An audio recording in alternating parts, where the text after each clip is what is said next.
The Late Night Alternative with Iain Lee on Talk Radio. We have ways of making you talk.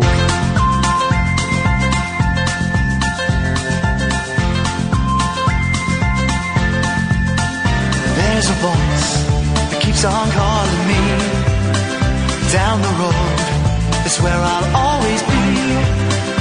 Every stop I make a new friend. Can't stay for long, just turn around and I'm gone again. Maybe tomorrow I'll wanna settle down. Until tomorrow I'll just keep moving on. Down this road that never seems to end. When new adventure lies just around the bend. So if you wanna join me for a while, just grab your hat, come travel light, that's hobo style. Maybe tomorrow I'll wanna settle down. Until tomorrow, the whole world is my home. So if you wanna join me for a while, just grab your hat, come travel light, that's hobo style. Maybe tomorrow I'll wanna settle down.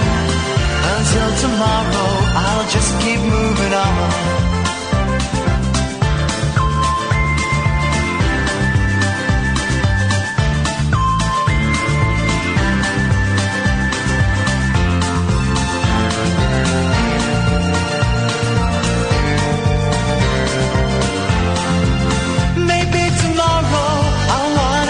Down.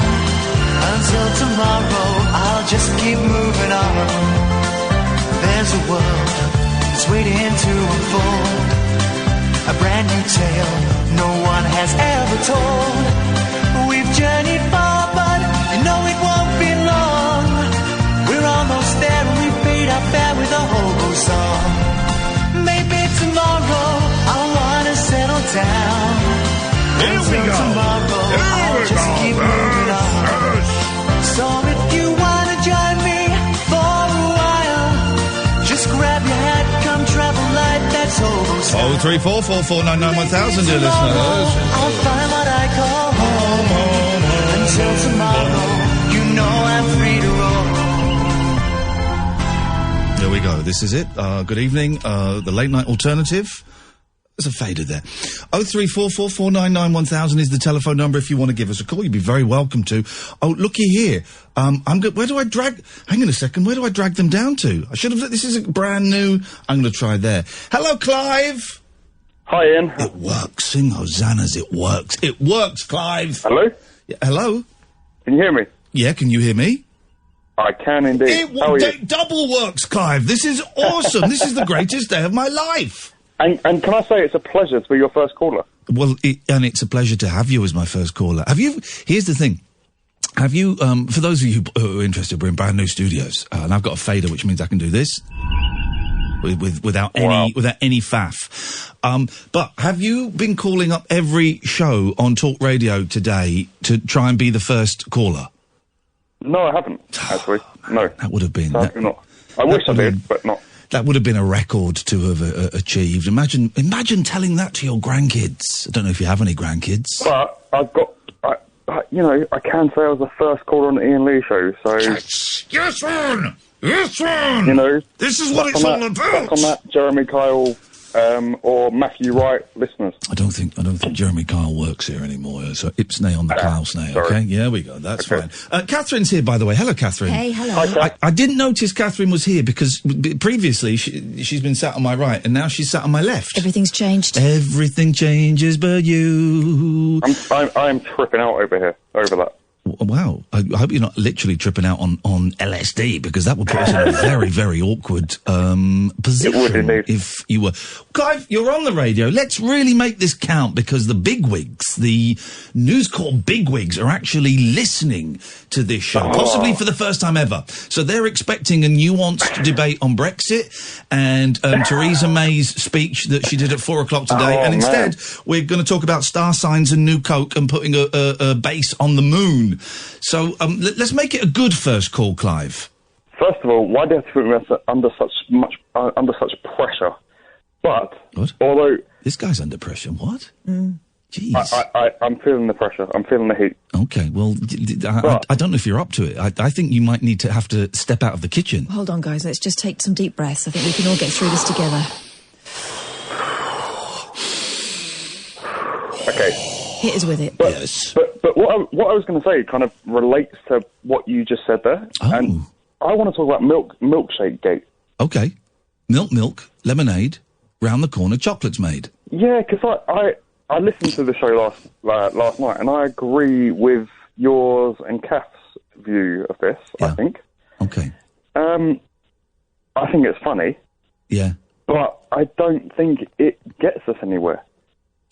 Like, I think it just aids the other side. I think anybody now who's had a milkshake thrown on them is starting to look a little bit heroic. I think there's a sense of heroism. And it is. And this is the thing we talked about yesterday. All these politicians getting milkshakes chucked at them.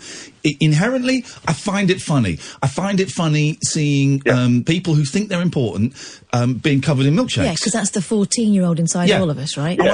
And I love it, particularly when Farage got very, very angry. You could have seen that coming a mile off. And that was funny. It was funny. It was funny. But, and we've got to be careful about that one, because then someone's been charged and all of that. But, I do think, not talking about that, but some of the other ones that have happened, Robinson and a couple of other people, throwing something at someone is an assault. It's an assault. All right, it's not acid, it's not a Molotov cocktail, but it's an assault, and we shouldn't do it. And here's the thing, right? If we disagree with that side of the debate, right? Yeah. We need to reach out and bring those people from that side of the debate around to our way of thinking. Yes. Right? And we're violence? not going to do it No. by throwing milkshakes at the people who that side of the debate are looking to. Yes. Do you see what I mean? Yeah, I do. I know, like, I guess it's a bit of a pointless call because you and Kath are kind of aligned to... Dude, to have you not listened? All of the calls to this show are kind of pointless calls. And we thank you for each and every one. Yes, well, some of them. But, like, I think... I just look on Twitter and I see, like, the amount of people applauding this. And I feel like it's... Although, like, my call and, you know, it's not going to make any difference at all, I don't expect that, but I feel like it's a matter of urgency that we actually kind of say to people, look, guys, like, take stock of what's actually happened here. Right? The first one, which I think was Robinson, and I've seen the sort of video, the couple of minutes building up to it, and... I think that if you watch that one, I think that guy might have felt a little bit intimidated because he's suddenly surrounded by a big group of he was an Asian lad, big burly white guys, to whom it could be argued they are racist. And this guy, you know, Robinson's obviously winding up, and it was almost like just a knee jerk, an arm jerk reaction. Get out of here! And it's now become the thing. Listen, I don't think you debate with people on that side or people on the other side. I don't think anyone has ever changed their opinion on politics. Apart from a couple of tiny, tiny examples, I don't think anyone's going to change their opinion. So, but throwing a milkshake isn't going to do it, man. No, I think, and I think it empowers the other side. No, yeah. I think it makes, like you said, it makes him look heroic. Yeah. Right? Although there's a classy clip doing the rounds today of a couple of years ago, probably a few years ago, when Ed Miliband gets egged. Have you seen this? He gets egged. I've not actually, no. It's good. I just saw it on Twitter and I heard about it. He gets egged, right? He's in a group of people talking and he gets egged. He takes his jacket off, laughs and carries on talking. He doesn't quite. His assistant takes his jacket off for him, which is weird. Anybody, you know, I hate that thing when sometimes you go to a swanky restaurant and they take your coat and then they go to give you your coat back at the end and they hold it to put it on. I don't know how to put on a coat with someone helping me. I don't know how to do it. I hate it. It's one of my many, many, many pet hates. There's a new book coming out at the end of the year, Iain Lee's Pet Hates. I think the issue is when, you know, one side, and it's the side I'm on, and I think it's the side that you're on. Yeah. Generally takes the side of morality, right, or claims to be the more moral side, right? Yeah. So we should be doing things right. We should be doing things correct, mate. Right? The left are as bad as the right, and the right are as bad as the left now. That's the problem. That's the problem. The issue. No. It's the polarization. It's terrible. Yeah. Why can't we all just strip off cover ourselves in milkshake voluntarily and just writhe about on the floor. The milkshake he got covered in sounded amazing. I think What was it? like Salted? banana and chocolate or something. I thought it was a salted caramel. Yeah, that was it. Salted caramel banana. Hey, have you seen have you ever been in Five Guys? I have, yeah. Really? More times than I'd like to, but yeah. Wow, so you actually entered Five Guys? Oh, come on now. I have, yes. Wow. Multiple times. Okay, I've entered Five Guys, I think, thrice, and each time I just felt dirty and bloated afterwards. I do. Yes, exactly. That's how I feel as well. But they do milkshakes that have got bacon in. Are you serious? Yes, man. Yes, you can have bacon added to your milkshake. And I've never done it because I've always been in there with someone and I'm too embarrassed. But if I'm in there on my own at some point, I'm getting the bacon milkshake. I'm always a boring guy and I just get a Coke. Like oh man. Mate, you disappointed I'm going to me. do that. I'm going to do that in the next couple of weeks. I'm going to get a milkshake with bacon in it. Meat Meat shake, Clive. I want you to call us and let us know what a meat shake sounds like. Thank you very much indeed. 0344 499 1000 is the telephone number if you want to give us a call. Apparently we're sounding brilliant. Apparently the quality, not of the actual content, but of the vocals is amazing. And if that doesn't get our listeners back up, then God damn it, I've got no idea what's going to do that. I know what'll get our listeners back up. It's naughty Noel Taylor. Good evening, Noel. Good evening, naughty Iain. Naughty Neon. Naughty Sorry. Neon. Sorry, I've been drinking. Oh, there's a surprise. What have you been drinking? Urine. Wine from Tesco's, which I'm going to mention Tesco's in a minute. Tesco wine. The finest Tesco grapes. Make the finest of the Tesco wines. Here's the thing. When I was a kid, right, you went and got wine. And people didn't get wine every night. People would have but my mum and dad would have wine maybe twice a month with Sunday lunch. Normally it was homemade wine, but sometimes they would get a bottle of wine, Blue Nun. It'd be more likely to be cans of lager in the 80s, wouldn't Cans of lager, but not for a Sunday roast, no. No, but just for, for watching the telly and that kind of thing. No. Oh, we didn't drink wine for years. Oh, no, but we don't know. Here's the thing, no one drank booze at home, really. No one, unless my dad had a couple of mates coming round, there was no beer. There was no beer going on. People didn't drink at home. People would go to the pub. Sundays, Nan and Grandad came over.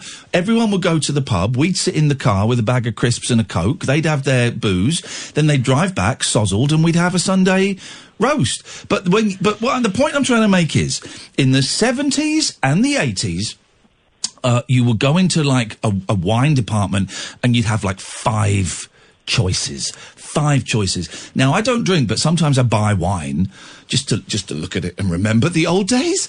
But there's just too many choices. You go in a small Tesco's, there'll be like 3,000 different wines. You go country to country. You go colours. You can have fizzy. You can have red wine that you can put in the fridge. Yeah, red wine in the fridge, wow. And you don't get cork anymore. It's all screw top. It's all screw top, which it makes things handier.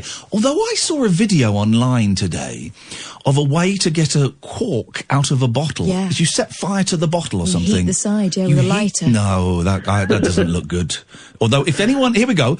If anyone has a bottle of wine with a cork in it and a lighter, 0344 499 1000. We want to try something that could potentially be very, very dangerous, but we want to have a go at it and see if we can open your bottle of wine sans wine opener avec le flamme. I've been caught without a corkscrew before, and what we did was just pushed it in with a spoon. Yeah, done that. That's desperation, I've done that. Anyway, go on, Noel. I've got an exciting development for the thermos hot food delivery returnable container. Oh. Universal. So you'd have a red lid normally on the thermos hot food delivery. Can you explain, just because we're in a new studio, we're going to have so many new listeners who are so excited about this physical move. Could you just remind everybody what the hell it is you're talking about, you nutcake? It's very similar to a Cadbury's Roses tin. So if you imagine that, but it's got a vacuum in between the outer edges so that it's thermos. Yeah. That makes sense, doesn't it? But the lid is a plate. Yeah, and it has two indentations, so that the middle part is a handle segregation. Yeah. And you turn it over, and it's a plate, and also the container itself is a plate. Okay. Plates. And it's for deliveries of hot food. Yep. And you can eat out of it. And this exciting development is that you can have a... And here's the thing, I don't understand, with content and calls like this, how the hell can our figures be down? Carry on, please, Noel. The blue lid would be a home lid, and you'd have loads of them at home. Yes. And you'd take the thermos lid off. If you didn't want to eat it there and then, I wish I'd asked that. Then you let it cool down, and then you put it in the deep freezer or the fridge. The deep freezer. And then you take the lid off for cooking. Deep fat freezer. Okay, all right, so what's the exciting, and I'll be the judge of that, development? That's it. Is it a different colour? No, the exciting development is that somebody like Tesco's could do food deliveries using this, and they wouldn't have to worry about food thawing out. The exciting development is nothing has changed. You've just thought of another bullshine way to make this fantasy seem even more far-fetched, and that has to be respected. How dare you? Thank you very much indeed. 03444991000. This is the Late Night Alternative with Iain Lee and Katherine Boyle every weeknight from 10 on Talk Radio. Uncut after-hours conversation for the up-all-night generation. The Late Night Alternative with Iain Lee on Talk Radio. We'll get you talking. 03444991000, the Late Night Alternative with Iain Lee and Katherine Boyle. It's a late-night phone-in show. Unlike any other phone-in show, you're all expecting us to talk about Theresa May's rather dull 10-point speech that she made earlier on today. That's what you're that's what they're going to... No, not at all. If you want to phone in about that, you'd be very welcome, I guess, but there are other outlets where you could do that.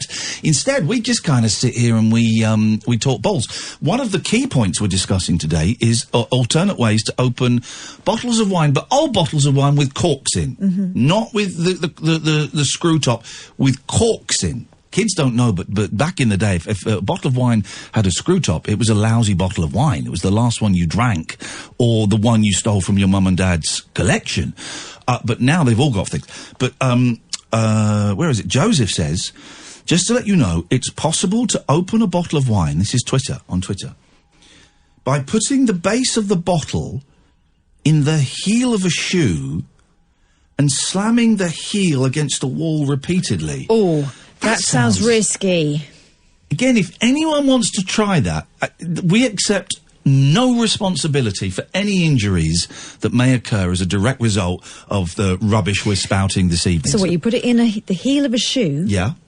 So you put it in a shoe? Put the base of the bottle in the heel of the shoe. And then you smack it against a wall? Yeah. And that knocks it out, I guess. 03444991000. We need someone with a shoe and a bottle of wine that's got a cork in, and also a bottle of wine that's got a cork in and a lighter, because that apparently will suck off the cork. Why don't you get corks anymore? I'm guessing, genuine guess here, that there's a shortage of corks. Cork. You can still get some in some places. They should get a time machine and go back to my house in the 1970s, covered in cork. Yeah.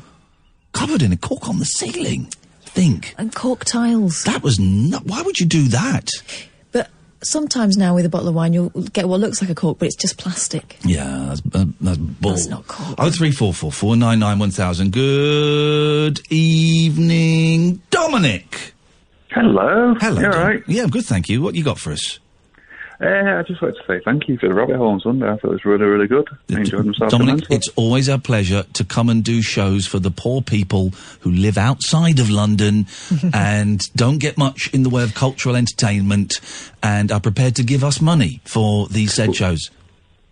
We enjoyed it immensely, and I wanted to remind you about the membership card as well. Oh, yeah, we've got to do a load of membership cards. Kath is popping round to mine tomorrow. We've got to do membership cards, including one for Dominic, because there's a few got lost in the system. Thank you, Dominic.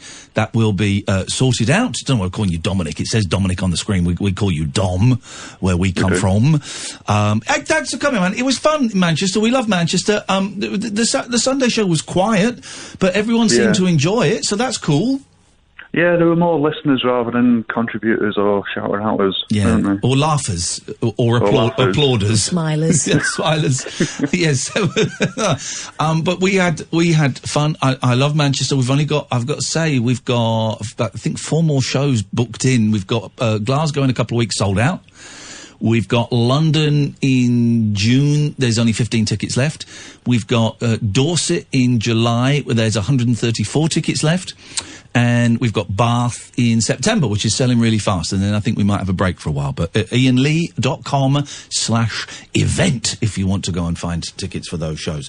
Dom, have you got anything you wish to contribute to the show this evening? Well, I have, yeah. Do you know, no topic is off the board, and if it comes up in a podcast, you can go back to it and raise it again. Of course you can, yes. Right, my advice is a closed prop. Use a closed prop, and you'll be able to prod it right out the tree, no problem whatsoever. Okay, I'm going to have to ask you to remind us of what this topic is you've heard on a podcast from some time ago. Yeah, it was 29th of July, 2005 on LBC. Jeez. It was a guy got a rugby ball stuck up a tree. Okay, and that's great, that helps. And just tell us how you would get rid of that retrieve that rugby ball. I would use a prop, an extended prop, and I would nudge it. That's all it would take. Brilliant, thank you very much indeed for your help, Dom. That's great. That's a phone-in from 14 years ago on another radio station. Well, if that ball is still up there's an answer. There's your answer. Evening, David! Hi, Ian, how are you? Hello, David, I'm fine. How are you? You sound down. What can we do to cheer you up? What can I do to make things better? What can I do to make you know? What can I do to make you love me? Anything?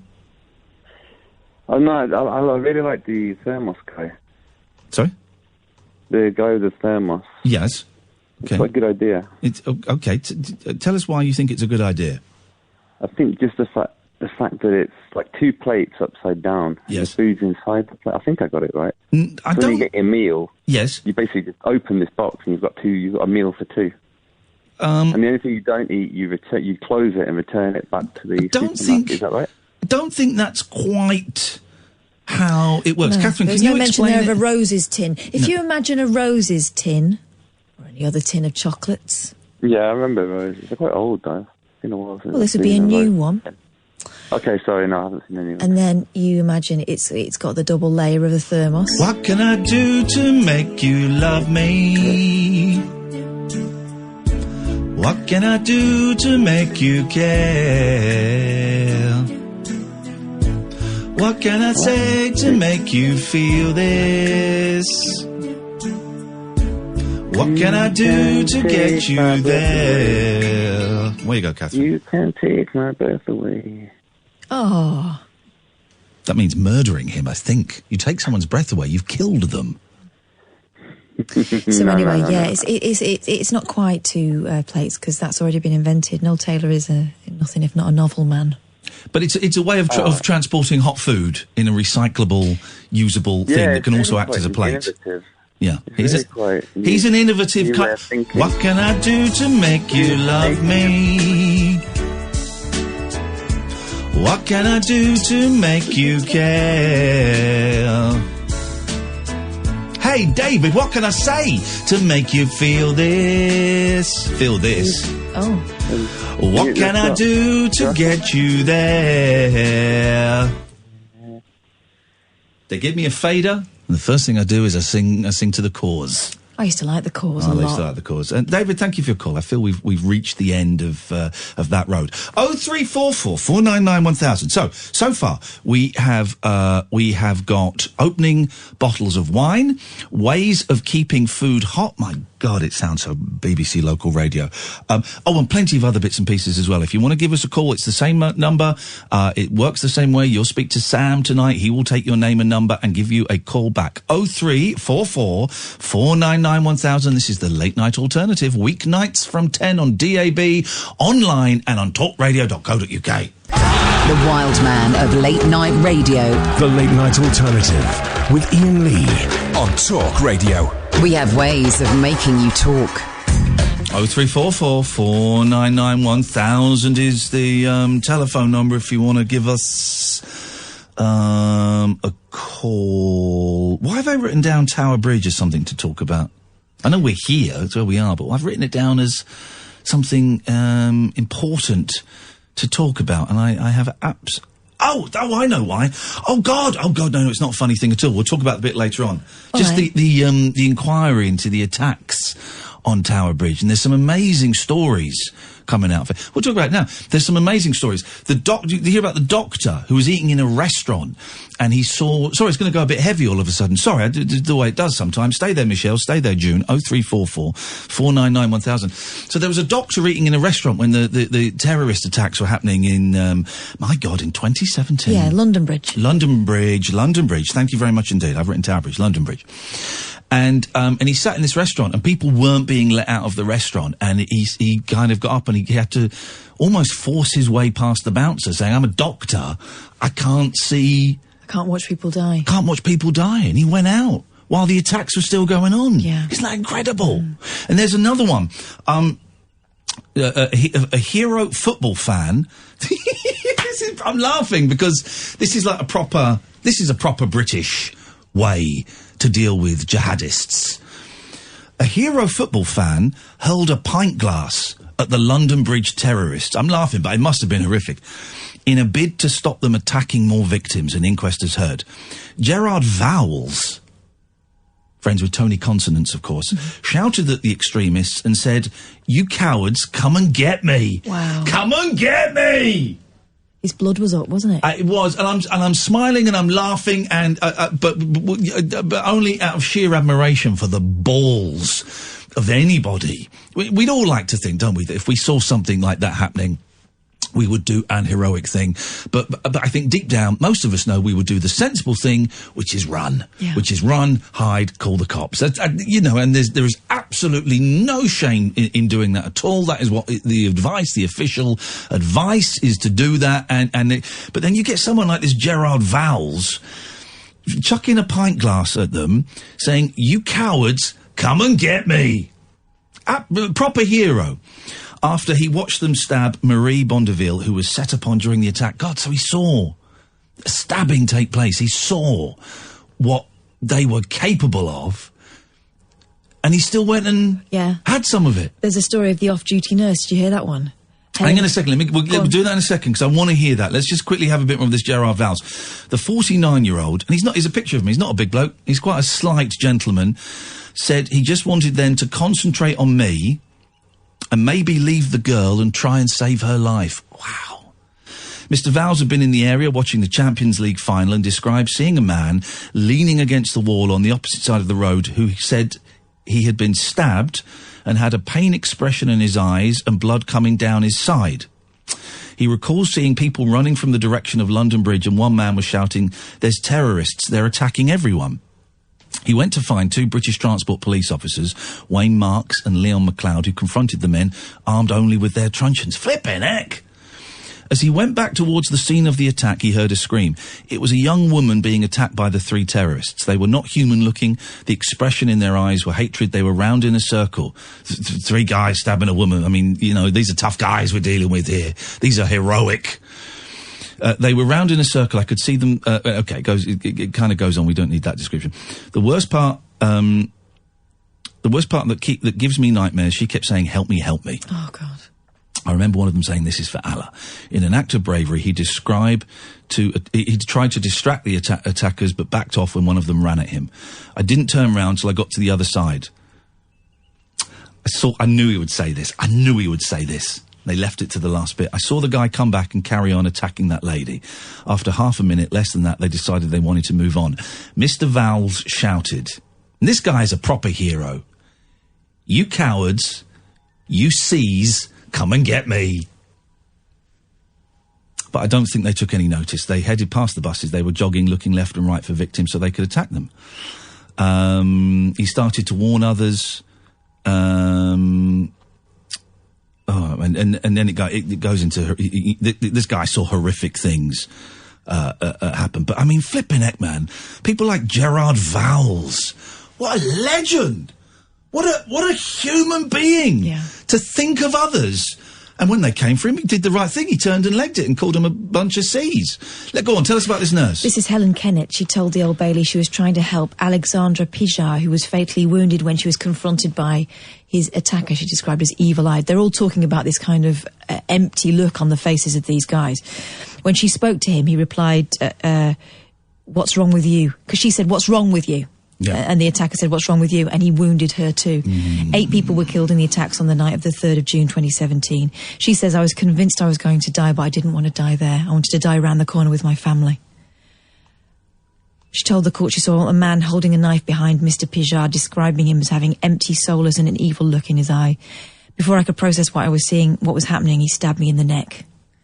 Although she escaped with her family, she didn't get to an ambulance for 2 hours, the inquest heard, and the guy she was trying to help died of his injuries. It's just, Buttery Clive has reminded me of Roy Lana, who took on knife-wielding terrorist with his bare fist by shouting, F you, I'm Millwall.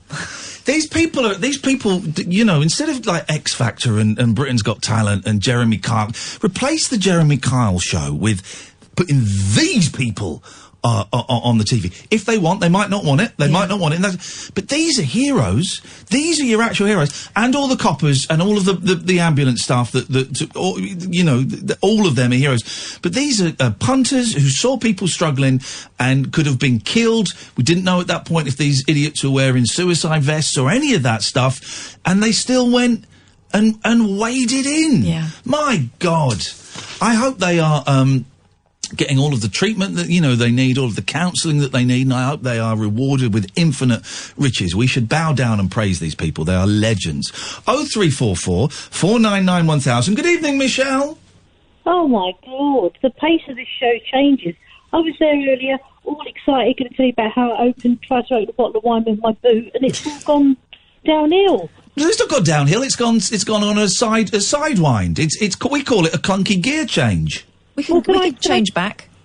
You sure? I feel bad now. No, don't feel bad. Hey, listen, the whole premise of this show, Michelle, is that we are sat in a bar or in a restaurant or in a cafe or on the bus, and we're having a chat. And when you have a chat with your friends, it doesn't follow one logical, straight path. It meanders all over the place. It'll be like, oh, well, I opened a bottle of wine. Oh, by the way, did you hear about those blokes who stopped those terrorists? It goes all over the place. We can go back to a bottle of wine, Michelle. What have you got for us? Well, actually, okay, I did try to open a bottle of wine by putting the bottle end, not the cork end, the other end, in the bottle of my emu boot. There are boots, so it wasn't an emu, it was actually a boot. And I banged it against the wall. What's an emu like an boot? boot? Well, there's different brands, that you've got like Ugg boots, emu boots, those kind of like really ugly-looking boots that people wear. Okay, yeah. They're ugly, but they're super comfortable. Yeah, they're comfortable. Can I ask, are Ugg boots still a thing? Because I remember about 5 or 6 years ago, desperately trying to get one specific pair of Ugg boots as a Christmas present for my sister, and you just couldn't get them anywhere. Are they still a thing? Because they look silly. They look really, really dumb. Yeah, but they're so comfortable. Wow. They're so comfortable. Well, why can't they make comfortable boots that look like, look all right? These look like knitted jumpers with big buttons on. Oh, you bought those ones, the Cardi boots. Yes, ridiculous. Nobody wears those. Nobody. Anyway, back to my banging on the wall. I meant to say, what I was doing, I got the bottle and I whacked it, and what's meant to happen is the cork's meant to fly at the end of the bottle if you got it in a boot, banging against the wall, but it doesn't work. Okay, we can verify that then, that it doesn't work. Have you got a lighter that you could use? You're supposed to no, this is true. You're supposed to heat the cork through the glass and it pops out. Oh, right. Well, why you've got it in a boot? No. Oh, God. There's no boot required for this one. Oh, right, as Phil Collins once sang. The lighter to a boot? Yeah, no. Don't put the lighter anywhere near your boots, especially your emu boots. There's a lot of rubber involved there. Forget the boot. Right. Get a lighter. But it does work. It flies out at the end. Apparently, yeah. Well, in the video we've seen online. I didn't actually watch the whole video. I just looked at the first 2 seconds and imagined the rest. Yes, but yes, that's what I imagine happens. You put it next to the side of the neck where the bottom of the cork is, and you heat that area of the glass, and apparently then it shoots out. Oh, that sounds a bit nasty. Can I just say one more thing? maybe this won't be any interesting either, but I've been tidying up. I've been following somebody called Maria Kondo on YouTube. I don't know if you've seen her. She's the one that goes in and does all the tidying. And I tried to do this on Saturday, and we're now Tuesday, and my bedroom is still a massive tip. The only bit of advice I've got is when you put things on the bed that have got coat hangers, take clothing off the coat hangers, because they've ripped everything to pieces. But it's a mess. Everywhere's a mess. What is this, the Maria Kondo thing? She does she's a Japanese lady. Yeah. She goes into American houses, and what she helps you to do is, sometimes you get pickled brain from having everything a mess around you. Yeah. Yes. She helps you to straighten things out. So she goes into your home, and she runs through a couple of steps about your clothing, about paperwork, about books, and stuff to throw away. But you're saying it doesn't. You're saying it doesn't work. Well, I'm on day 4, and I'm still. You're doing it wrong. I think you've bitten off more than you can chew. Maybe you should have done a little bit at a time rather than getting everything out in the middle of the room and then trying to. That's what she said. She said take everything out and throw it on the bed. Oh well, she's insane. You're doing it wrong. You must be. This stuff works. It must work. Otherwise, she'd be in prison. Like Aung San Suu Kyi. Is that her name? Aung San Suu Kyi? Isn't she David Suchet's Malaysian? Aung San Suu Kyi. She was a big fan of Dave Lee Travis. Aung San Suu Kyi. Oh yeah, that one. Is that her name, Aung San Suu Kyi? I think it's close enough for me to know you're talking about. You know David Suchet and Peter Suchet are brothers. Peter Suchet. One of them died. Sorry? One of them's died, haven't they? What, Peter Suchet or David Suchet? It's the one who played Poirot. No, David Suchet's not. No, David Suchet's not dead. He is. He died. No, he didn't. He did last year. He did. No, honestly. he didn't. David Suchet's still alive. Kath is. Which one is it then? Because one of them died, I'm sure, last year. Hang on a second. Catherine is finding out. Is David Suchet still alive? He's 73, born Paddington, London. And his brother's Peter Suchet, who's also still alive. And John Suchet is the one everyone knows. Oh, John Suchet is who I meant. Yeah. Yeah, John Suchet is the newsreader. There is a Peter Suchet too. Is there? Mm-hmm. Oh. Who's Peter Suchet? I don't know. David Suchet's brother. Hang on a minute. Which one is the newsreader? John Suchet. How the hell did I guess a Peter Suchet? I don't know. And they're related. They're related to Aung San Suu Kyi, who was in prison in Malaysia, and then she was released. And the thing that kept her going was Dave Lee Travis. There's an irony. And then it turns out that she was dodgy as well. So actually, it's not that ironic. There you go, Michelle. We learn things on this show. We learn things. 0344 499 1000. This is Talk Radio. Unmissable late night radio with the original king of unconventional conversation. Make contact with Iain Lee. The Late Night Alternative with Iain Lee on Talk Radio. Okay, well, we're finding out that the new studio is racist in that apparently it won't let us call Ireland. Won't let us call Ireland, which I find personally, as someone with the Celtic blood running through my veins, to be very, very offensive, to be sure. Do you have Celtic blood running through your veins? Of course, they're Scottish. They're Celts, so up yours. Yeah, thanks very much indeed. I thought you weren't properly Scottish. What do you mean I'm not properly Scottish? You told me that you weren't really. Oh, now you're bringing up the fact that my dad is illegitimate and is probably fathered by another man. That's what you're bringing up. He's not a Scot. No, you told me that you weren't properly Scottish. I didn't know. I wasn't going to take it there. How do I make a phone call out from this studio? I want to make a phone. How do I make a phone call out? I'm going to touch that. Doesn't do anything. I'm going to touch. I want to touch. How do I make a phone call out from this studio? Because goddammit, if we can't phone Ireland, the Republic of Ireland. We cannot phone Ireland tonight, I'm sure. Where in Ireland are we calling? We're not calling anywhere. Dial. I press this. Sam, do you know how to work? Do you know how to tell Paul Ross to get lost? Do you know how to work this? So you can come on the microphone. Let's hear what your microphone sounds like. Is it any better than the last one? There we go. Good. Oh. No, there's still a hiss. How do I dial out from here? Do you have is there a thing at the top which says dial? Yes. Click that. I click on it and it doesn't do anything. There should be like does a display not come up? No. It's been disabled. Come on, guys. Let me phone out. They don't want to weaponise you. Oh, man alive. Okay, well, maybe we can't. Let's find out how we do that for another day, dear listener. 0344 499 1000 is the telephone number if you want to give us a call. I didn't read something. I saw a headline online, and quite often for me, that's all I need to make up my own stories. But it was about the fact that we are entering the period of the Gemini. The Gemini, the months of Gemini. I'm a Gemini. It's June the 9th is my birthday. I'm a Gemini. So I'm guessing we're in Gemini now, right? And it was obviously going to be quite a sensible story about what Geminis could expect. I think there's no one listening to this right now. There's no one in the world, is there, who actually believes in star signs. There can't be anyone who believes in star signs, because it just doesn't make any sense whatsoever. It's so obviously bullshine, made up by, I don't know, druids. Normally it's kind of like sad, women in their 50s that do it. But there can't be. Is anyone listening to this? 0344.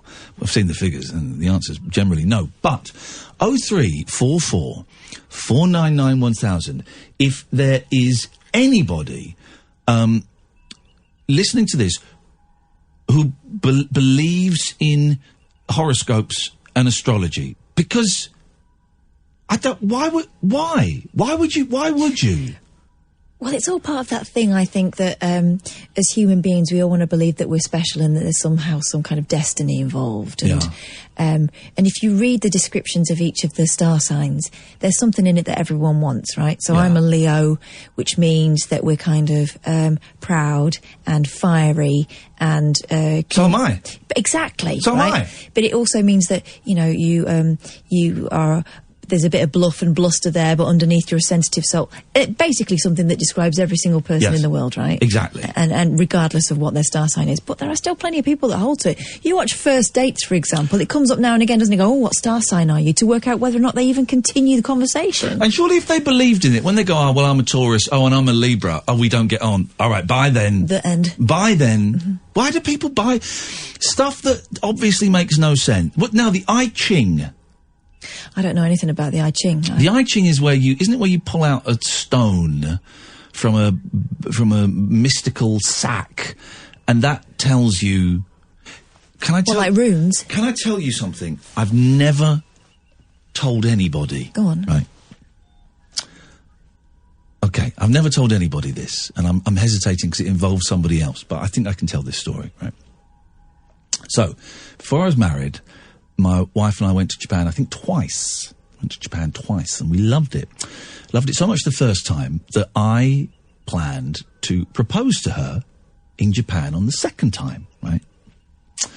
And we were taken around Tokyo by members of this lovely little group called the Kurikorda Quartet. Great group, great group. And their manager, Shinomi, she became a really good friend of ours, right? And we went to... And I was the only one who knew. I think I told her parents, but I was going to propose to her on this trip, right? And we went to a Japanese temple, and they have a form of fortune telling in these Japanese temples where you get like a tube full of sticks, and what you do is you shake it, and one stick will start to come out. Yeah, right? I think I've seen it in films. One stick comes out and falls out, right? And you take that stick, and on it are written kanji, the Chinese characters, right? And luckily we had Japanese people with us, so they could work out. You compare it with these graphs and these things, and it tells you it tells you lots of things. Yeah, predictions, right? And Shinomi looked at it, and she didn't know what was going to happen, right? And she laughed and she said, it says, and this is my one, it says, whatever you do, don't propose to anybody in the next 6 months. Wow. What? And I went, that's lucky, because I have no intention of. And I proposed 5 days later, and now I'm divorced. So maybe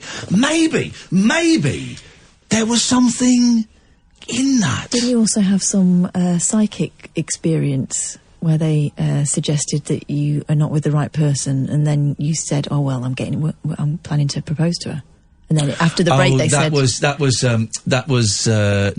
That was a psychic on another radio station who came in and said that I was in a relationship that was on its last legs, right? And during the break, I said, "Actually, mate, I'm going to propose to her in a couple of weeks." Right, okay. And he came back from the break and went, I've just had a think, and actually, I think this relationship is going to work. And I was sat there going, "What? I just told you this. What are you doing?" I think I've worked out how to make a phone call, so I'm going to phone Ireland. Ireland? To see if we can phone Ireland. Okay, now here we go. This is Ireland phoning. Oh, Sam. Sam's a racist. Hello. Hello, is that Mulligan's Bar? Yeah. Hello, Mulligan's Bar. My name's Iain Lee. You're live you're on Talk Radio at the moment. Never heard of it. No, nobody has. Don't worry. Listen, I just wanted to check that we could phone Ireland, and I've heard that Mulligan's is a really good place in Dublin, and so we thought we'd use you as a test call. There's the dump button. There it is. Thank you very much indeed. Thank you, Mulligan's. It's lovely to talk to you. There we go. So they tested both our international call capacity and also our dump button. Boy, oh boy, oh boy. But, well, it's effing packed over there at the moment, so that's great. So we can phone Ireland. So you're a liar. And the Irish can swear. And do. And I've learnt where the dump button is. You've never seen anybody looking at so many buttons going, I saw it 15 minutes. There it is. Right at the top. There it is. Thank you. Mulligan's in Dublin. It's the best. It's the only place to go if you fancy a right royal rave up. And a swear up. And a swear up. Good for him. Good for him. 0344 499 1000 is the telephone number if you want to give us a call. I would love to speak to you if you do, because I believe in some things, right? If you do believe in astrology, call in and explain it to me, because I don't. You might have had your charts done. Apparently that's more in depth. Well, the stuff that you get in Chat It's Fate and, you know, in the Sun, that stuff is accurate and scientific. No, come on now. Do we have to suck up that much? We're all right for another 3 or 4 weeks, surely. We won't be here that much longer, but we've got 3 or 4 weeks. Let's use that subsidised canteen for as much as we can. Subsidised. It's subsidised here, guys. But if anyone believes in it, call me, because I don't. But I do believe in the Japanese toss sticks. They're called toss sticks now. I have no idea. I have absolutely no idea. And as you know, as I have displayed on this show, I'm a believer in the tarot cards. Mm-hmm. I can read the tarot cards, and they are eerily accurate, and you know that. I think that they are applicable to a lot of situations. No, they're not, though. They're really, really specific. When I brought the cards in and done them, you were and I knew you'd be a revisionist. You're the worst kind of revisionist. Well, maybe the second worst kind of revisionist. You were blown away by the accuracy. We had to pick your jaw up off the floor that night. Didn't we find that the magic 8 ball was just as accurate? No, we didn't. No, yeah, we did. No, we didn't, actually. We didn't. We didn't. We found out that I had a gift and that I can read the tarot. The tarot... here's the thing with the tarot. Here's why it works. Oh, that's another thing. Here's why the tarot works. They are imbued with the essence of the universe, right? Don't pull that face. Well, I'm not doing any face. Don't pull that face. I'm not doing any face. They are imbued with the essence of the universe. Each pack of tarot cards is blessed, is blessed. What, in the factory? Well, yeah. Why not? Why not in a factory? Okay. Why not in a factory? Just checking. Yeah. They are blessed. Mm-hmm. They have actual, I don't know what you'd call it, essence of universe embedded into the cards. And that's a fact. That's actually a fact. I've read a book on it, so there you go.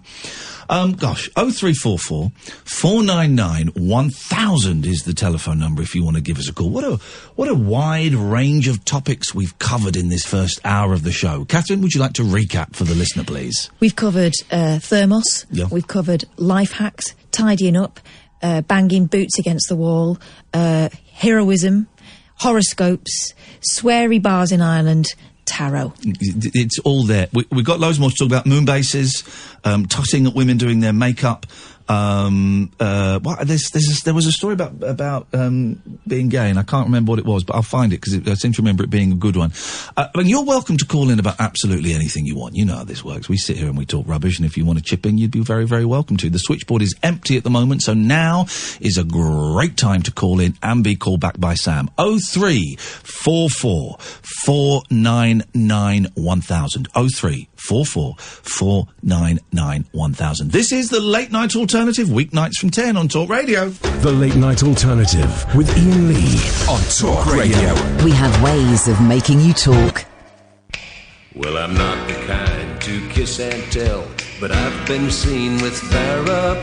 I've never been with anything less than a 9. So fine, I've been on fire with Sally Field, gone past with a girl named Bo, but somehow they just don't end up as mine. It's a death-defying life I lead. I take my chances. I die for living in the movies and TV. But the hardest thing I ever do is watch my leading ladies kiss some other guy while I'm bandaging my knee. I might fall from a tall building, I might roll a brand new car, 'cause I'm the unknown stuntman that made Redford such a star.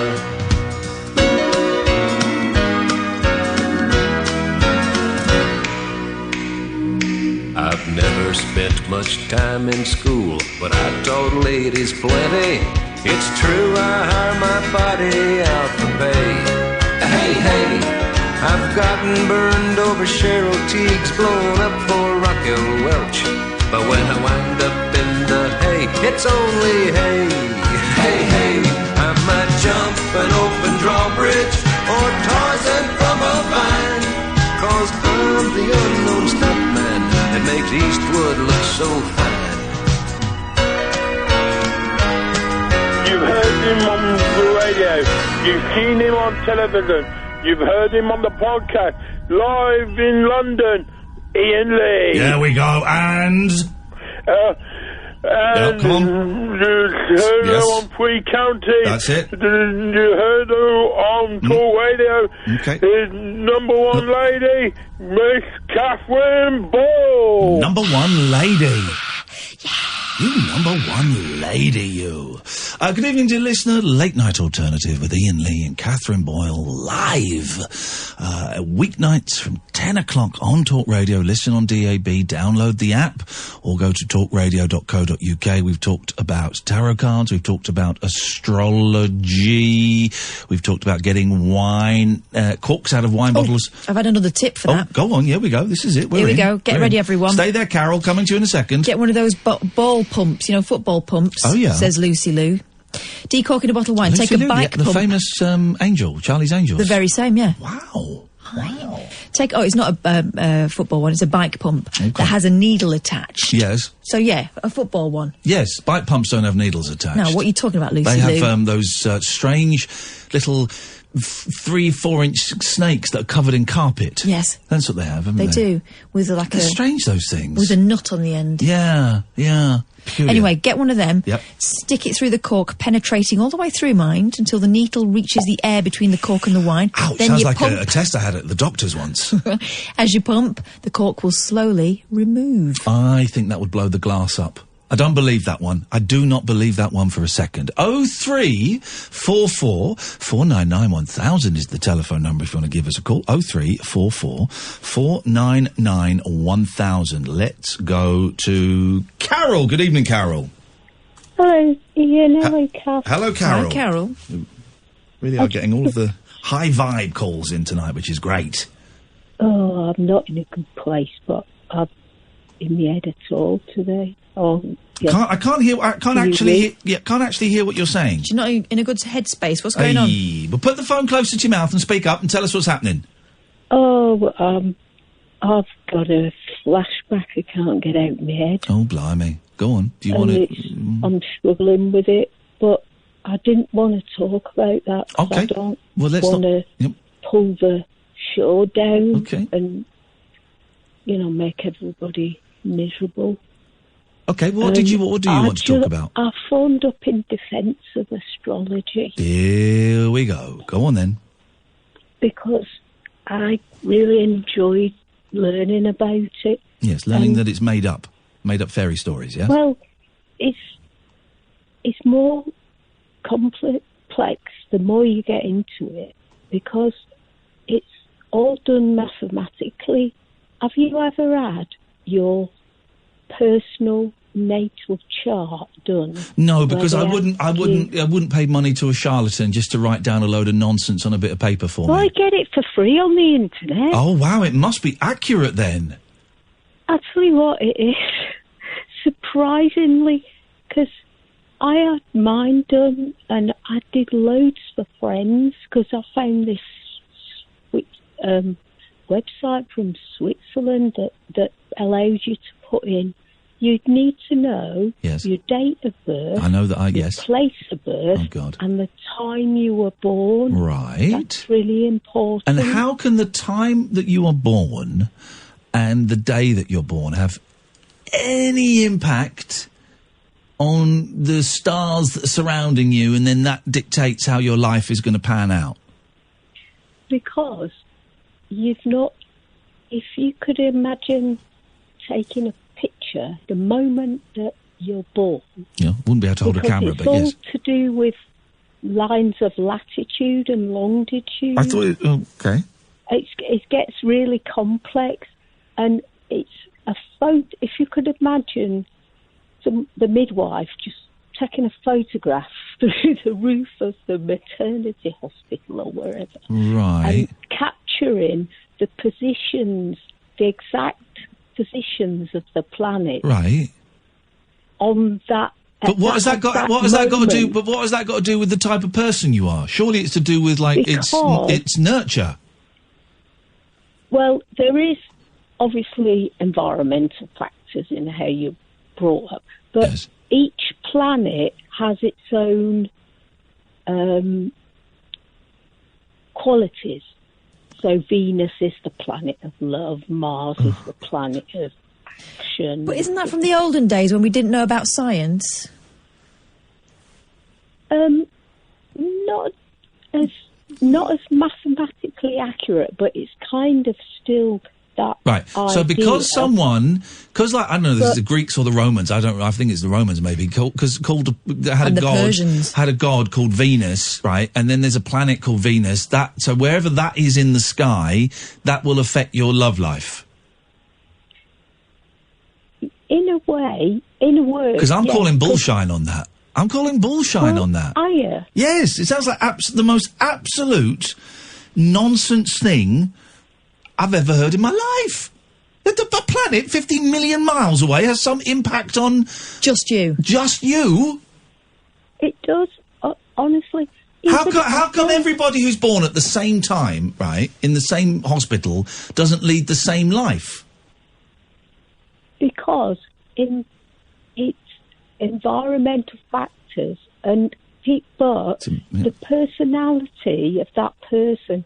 Because the time is really important, the time you were born, because it's the horoscope starts with Aries and it ends in Pisces. Right, but that the way it goes round. Okay, but that doesn't mean anything. Okay, so there's 12... how many star signs are there? 12. 12, right. Why are there 12? Because there are 12 months. Well, that's how many planets there are. No, that's not true. There's loads more. There's loads more planets than that. But that's the planets that are used, that were discovered. Well, what about the other planets that have been discovered since, or that we haven't discovered? Do they have an impact? The fact that Pluto's been downgraded from a planet to a few years ago. Yeah. Right. Because there's say... Yeah, but Pluto's been... Pluto's a planet again now. It's been reclassified as a planet. Oh, good, it's returned. Oh, Jesus. Excellent. What? But how is whether Pluto is made up of gas or is solid? How can it have any effect on whether you're going to get good luck that day? It's not. I don't read the daily ones, but there's three basic characteristics of someone, and it's their personality. I'm losing the will to live. I'm going to go and join the planet soon. Okay. So what did your their emotions? Okay. What did your reading say specifically about you? Well, one of the things was it said I talk too much. Right. Okay, but that could apply to lots of people. That's not true. But it is. But that could apply to lots of people. Well, yeah, but yeah, I've never met anybody else that can't shut up like me. Well, there's okay. No, that's not true though, Carol. There are loads of people who the suggestion that they talk too much could apply to. Could apply to me. People would say it applies to me. I would jokingly say it applies to Kath. There are loads of people. But it's all mathematically done. Okay, all right. You measure. Oh, okay. I can't really explain. No, and that's exactly it. We've Carol. We've noticed.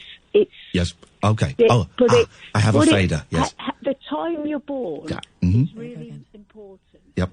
There we go. I've got a fader. I'd forgotten about the fader. So the answer was because maths. Yes. Thank you, Carol, so much for that. Thank you so much for explaining, giving us a little glimpse into the world of bullshine. 0344 499 1000. Evening, Sandra. Hi, Ian. Do you mind if I download a wee bit? If you do what? Download. She does what? Ben Can Folds. you hear me okay? Yes, I can hear you. Yes, but but I didn't understand what you said. Do you mind if I download a bit about my circumstances? Download, offload. You mean? Oh, offload. I said offload. Yeah. Download. Yeah, I thought download. What do you want to download? Like a hooky movie or something? I wish I could go to download, but You offload, Sandra. Life is just hellish at the moment. Go on. I just found out that my friend's going to need to start renal dialysis. Who is... Here's the thing, you've got a beautiful accent, Sandra, a beautiful accent, but honestly, with these headphones that are quite echoey, I'm struggling to understand it. Look, who is getting... Who is getting... My friend Lucas. Okay, Lucas, and what is he getting? Kidney dialysis. Ay. How old's the boy? 18. Ay. Okay. When has all this been happening, Sandra? Well, can you just see what happened, okay? Yeah, go on. I've known since he was born. We were told when he was born that he had renal dysplasia, small kidneys, and they would run out. But you always think of the future. Yeah. But when it comes smashing you in the face. Yeah. It's lousy, isn't it? It's not fair. It's not fair at all. It's not fair. I'm sorry to say, but, I mean... They tried their best, the NHS, okay, and I'll never say anything bad about them. I'm a socialist. But they lost him for a year in the system. And even checked his creatinine, because he was moving to adult services. And then we were called back at Christmas. And into a room with 8 doctors and told that he would need this. You know. So that crossover from being a kid into being an adult legally... He kind of fell through the net a bit, did he? Yeah, he did. And has that had an impact on his health? Would he be in a slightly better position if that hadn't have happened? I think they were still going downhill, but we would have had more warnings, you know, because, I was like, well, we're going to make his time before he starts dialysis as good as possible. Yeah. And his dad was wanting to take him to America next year, but they're saying he can't go. So, okay, so what's happening? What's the plan? Where are you now? Ian, do you know what he wants? He wants to talk to Keanu Reeves. Oh, you flipping heck. I've lost Keanu's number. I swear I've never had Keanu's number. He wants to talk to Keanu Reeves? Yeah, he does love John Wick. But I was just trying to say I just want to make his life as comfortable as possible. Yeah, of course you do. You're his mum. And the team who've looked after him have been amazing, but they messed up. Yeah. You know what I mean? I don't want it to happen to anybody else. So should I complain or just put it in writing or what? What do you think? It's a tough one. I'm not a fan. Yes, you should. Yes, you should complain. Yes, you should complain. I was going to say I'm not a fan of people suing the NHS, but and I don't know if it would go that far. But if you've been let down, you have every. Well, but if you've been let down at the expense of someone's health, so their health has deteriorated, then of course you can. I think you should definitely complain if you're unhappy with the way that your boy has been treated. And think about it, though, Sandra. Are you writing this letter of complaint because you are unhappy with the way he's been treated and it's had a detrimental effect on his health? Or are you writing this letter because life is shit and it's really unfair and your boy is ill? Now, if it's the latter... it's because I don't want it to happen to anybody else. Then that's the right reason to write a letter. Then that is exactly the right reason to write a letter. I actually think it's quite important that you do. Yeah. Totally. I mean, is that going to be a complaint? I'm not going to sue anybody or anything, but maybe you might find out later on that actually you can. I'm not a massive fan of people suing the NHS, but if they're right to, and if that money would make an impact on the health of the person affected, then yeah, actually, if they screwed up, then they are not above the law. So has he started his treatment yet? No, he's saying no. As I said, he can't go to America next year. Yeah, okay. Well, that's disappointing, but he might be able to go to America in 2 or 3 years if he does the treatment, I'm guessing. I'm just guessing, no. He has such a needle phobia. I think he's just going to refuse it. He's going to refuse the treatment? I think so. And then what? He has autism and pretty complex needs. Oh, yeah, it gets, you know what I mean? It gets messier and messier, doesn't it, this one? Yeah. And if he refuses the treatment, what does that mean? It means he'll die. He'll die within 2 weeks. And is he, with his complex needs, is he able to understand that? I've not had that conversation with him yet. You know what I mean? He's just too uncomfortable with it. He just wants to be home and... what? Why? Because I don't know how complex your son's needs are. Why have the doctors not had that conversation with him if he's 18? Why have they had it with you? I think they've tried. They said to him at his last appointment that they would like him to go and see the renal unit, on dialysis unit in the ward. But they've not said to him, if he doesn't have the treatment, he's going to die? No, they just said it to me, it'd be end-of-life care, and we would support that. I'm wondering why they would say that to mum and not an adult. Why they would say that? Because honestly, he is so complex, Iain. Right, yeah, okay. You know what I mean? Yeah. I happen to seek guardianship. Okay. Because he has to give it a chance, doesn't he? Again, I'm just saying, I don't know how complex his needs are. I don't know what where his head is at, but someone has to tell him, don't they? Someone has to tell him that if he doesn't have this treatment, he's going to die. In a way that he can understand. Yeah. And it might be that you're the best person to do that, Sandra. In fact, I know it probably is. I'm going to have to sit down, but I just see in the moment I'm just so bereft. It's the fun and moon. I know. Oh, man, I'm sorry. I know you are. No, I'm sorry. Life is hideously unfair. And you, as the responsible adult, have got to make some lousy decisions. But I would do your best to involve him as much as you can. Yeah. I'm wondering whether do you have any dealings with the sort of autism charities, whether they can offer you some guidance? Because you can't be the first person who's gone through something like this. I've just spoken to, a helpline. Yeah. And they've been really helpful, so... Good. I know. Good. I know. And normally I'm such a positive person. I hope you realise that. Yeah, of course we do. And we've spoken to you in the past and you sound like a different person tonight. We really feel for you. Oh, Sandra. You can give us a call any time you want. If it offers you any comfort at all, you're very welcome to share with us. And who knows, there might be people listening who've been through a similar thing who might want to phone up and kind of share How they got through things? Yeah, and if anybody knows Keanu Reeves' number, could they please give it to me? So you can speak to Keanu Reeves. That's what you want. Yeah. Well, you know, it can't help to send a tweet to Keanu Reeves if he's on Twitter. I don't know if you... I don't think he's on social media. Oh, what a smug git. What a smug git. No, he's a good man. He gives lots of money to charity and stuff. Yeah. Well, keep looking online. You might find a way. Keep making a noise, and you never know. He might hear it. Mm-hmm.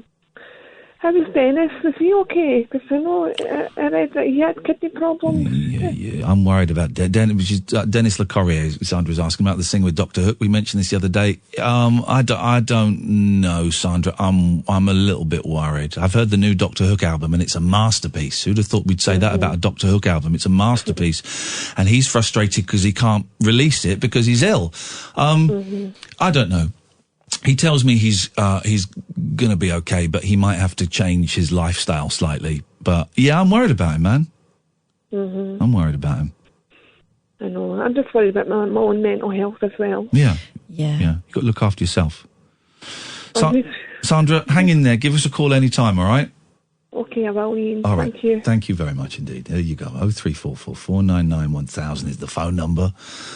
This is Talk Radio. It's electric, it's eclectic, it's always rule-free. It's the late-night alternative with that man, Iain Lee. On Talk Radio. 0344 499 1000 is the telephone number if you want to give us a call. You're very welcome to. Yes. What day of the week is it? Tuesday. Only Tuesday. Only Tuesday. Who'd thunk it? Where was this? Oh, here we go. Whitney's going on tour as a hologram. Now, there's all these talk of hologram. Roy Orbison was going to do a tour, Prince was going to do a tour, yet they never seem to actually happen. It's almost as if they're just making it up for, to excite us, to whet our whistles. No, none of these holograms have done tours. A Whitney Houston hologram tour is in production 7 years after her tragic death. Her longtime manager, Pat Houston, confirmed... Come on, Ellie Henman. Her longtime manager, Pat Houston, confirmed the image was being created to accompany her brother, Gary, 61, who was one of her backing singers, on tour. Whitney's former team of backing dancers and singers would also take part in the production. Pat said the hologram has taken precedence over everything. Gosh. Over absolutely everything. It's been emotional for the past 7 years, but now it's about being strategic and getting those bucks and banging those bucks. I really want you to bang those bucks for me, guys. Alongside the hologram tour, Whitney's life story is being transformed into a Broadway musical. Yeah. The soul legend was found dead in 2012, aged 48. After she accidentally drowned in a bath, she sold 200 million records. I'd go and see one of these hologram tours. Yeah, if ever they came to fruition, but like you say, they never do. I want to go and see a hologram. I want to see the Beatles reunited. I think the remaining two Beatles should get together with the remaining monkeys and be called the Bunkies. Or the Meatles, or something like that. The Meatles. They should do something like that, shouldn't they? It just makes perfect sense. Come on, guys, let's bury the hatchet. Bury the hatchet. Good evening, Gatford. Good evening, boss. Good evening, Bossette. How's it going? Very noisy line there. What the hell are you... Yeah, you're buzzing and not in a good way. You licking a battery or something? And also, when I was on hold, I was the robot in. I could hardly hear what you two were saying. That's your problem. Deal with it. But no. It was also the problem on my mobile, so it might be a new studio thing. No, well, hang on a minute. You're the only call... Well, no, I'm only saying. I mean, it might be. You're the only call we've had. All right, I'm going to switch you to another line. I'm going to see if that... let's see if that works. So he's the only call that's buzzing and the only call that's complaining. Yeah, it's you. It's you. It's not us. I'm not complaining. I'm really saying. You were saying a complaint. That buzz is outrageous. No, sorry about that. It's not a great phone, I have to admit. Right, there we go. There we go. It's not a great phone. I think it's your studio. I think it's your new £25 million studio. Oh, or it might be my crappy £25 market phone. $39.99 if you don't mind. Okay, right. What do you want? Anyway, a while ago when you were talking about wine, you did that thing with your mouth, or you did a pop. Yes. Can you do it with both sides of the mouth? Yeah. Do you notice that they're different? They're different notes. Hang on. No, they're exactly the same. Next. Well, I thought. Thanks for your call. I mean, if that was it, that was poor. I mean, really. That was very poor. Well, let's just see if this works. Hello, line 1, you're on the wireless. What's that buzzing noise? That was Gatford. What can we do for you, Andre? A bottle of wine has got coke in it, yeah? Yes, mate. You managed to get it open, did you? Okay. Smash the neck off. Yes. And then just drink it. Okay. How's that? That's great, Andre. Thank you so much. Thank you so much indeed. Is it the quality of the phone line that we can suddenly hear him in?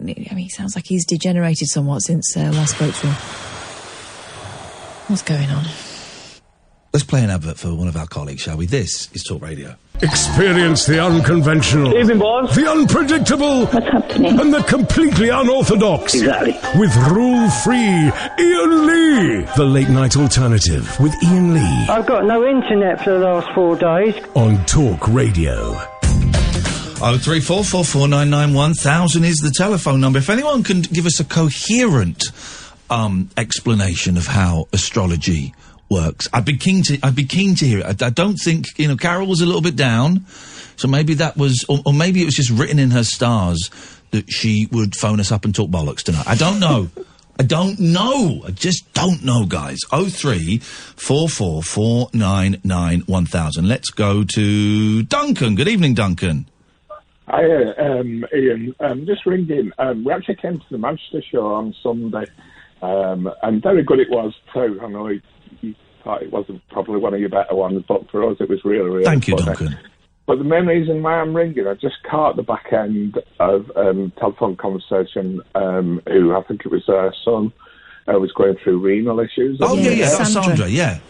Yeah, and it was just to say, really, I've been on dialysis for 2 years now. I dialyse at home every single night, and when I get home from work. And it's just to say that dialysis kind of isn't the end of the world. We get a lot of support from the NHS, and they've got our backs pretty much. I'm able to live quite independently, go to work 5 days a week. So only 5 days a week, you lazy git. I'm sorry. But it does. Am I right that it means, for example, that you would struggle to go abroad for a holiday? No, but I mean, it's so topical you should say that.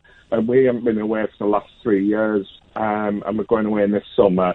However, and again, the NHS will fly a machine similar to mine, a renal machine, dialysis machine, over to Spain, supply all the dialysis fluids, all kind of free of charge. Really? Now, is that because we are part of the European Union? We don't want to get all political and Brexity, but is that because we're part of the European Union? Well, they'll do it worldwide. Oh, okay, okay, not necessarily Europe, so... That's amazing. Kind of worldwide. So there is kind of sort of mechanisms there to kind of help you. So it's not the end of the world. It's just the world changes a little bit. Exactly. Can I ask a question? Because we talk about dialysis machines and all of these things. I've got no idea what you actually do with them, right? Am I right? First of all, am I right in thinking that a dialysis machine kind of cleans out your kidneys?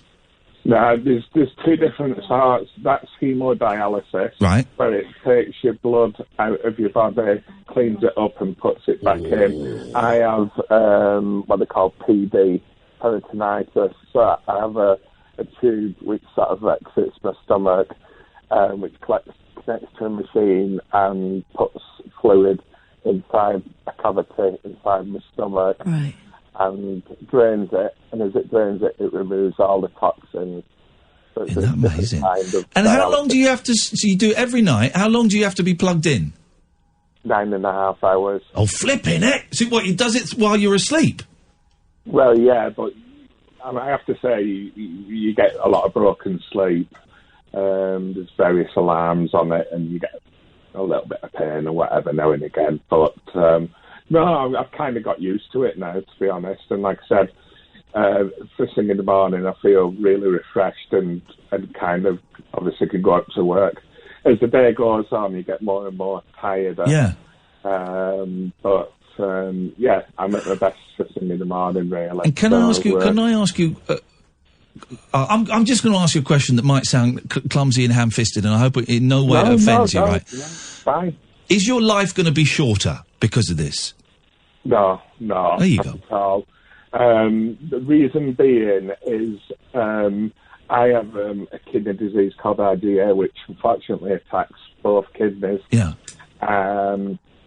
Unfortunately, when I eventually get a transplant, it will more than likely attack the new one, but I'll probably get a good 10 years out of it. Wow. At the same time as my kidney getting into like sort of 20% kidney function, I got a cancer tumour on my right kidney, totally unrelated. Flipping heck, man. And so they had to remove my right kidney. So then I kind of jumped from 20% kidney function to 7%. So as soon as I took that kidney away, I was straight on dialysis. But for me, I've got to wait probably between 2 and 5 years, and I'll be allowed on the list then.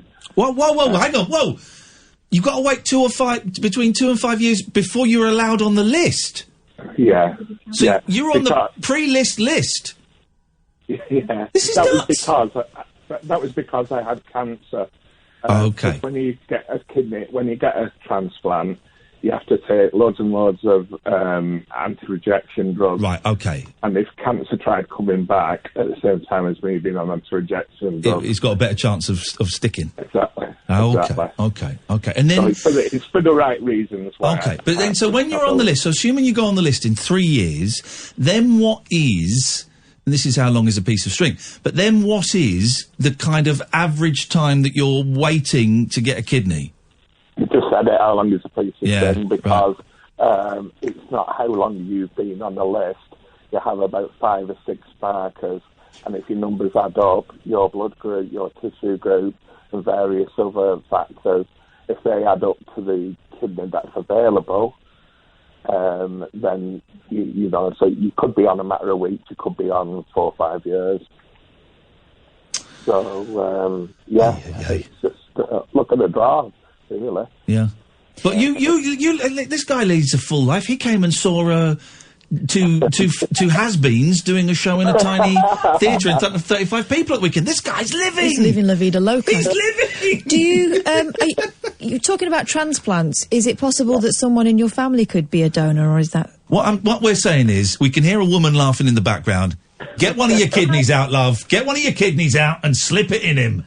That's Anne with an E. Oh, Anne. Oh, trouble. Yeah, we played the name game. Yeah, you did. Yeah, I remember you guys. Oh, wow. But yeah, is it you to someone in your family could give you one, so to speak? There is a potential, but it's quite audition it really, because I feel a little bit uncomfortable with it. Yeah.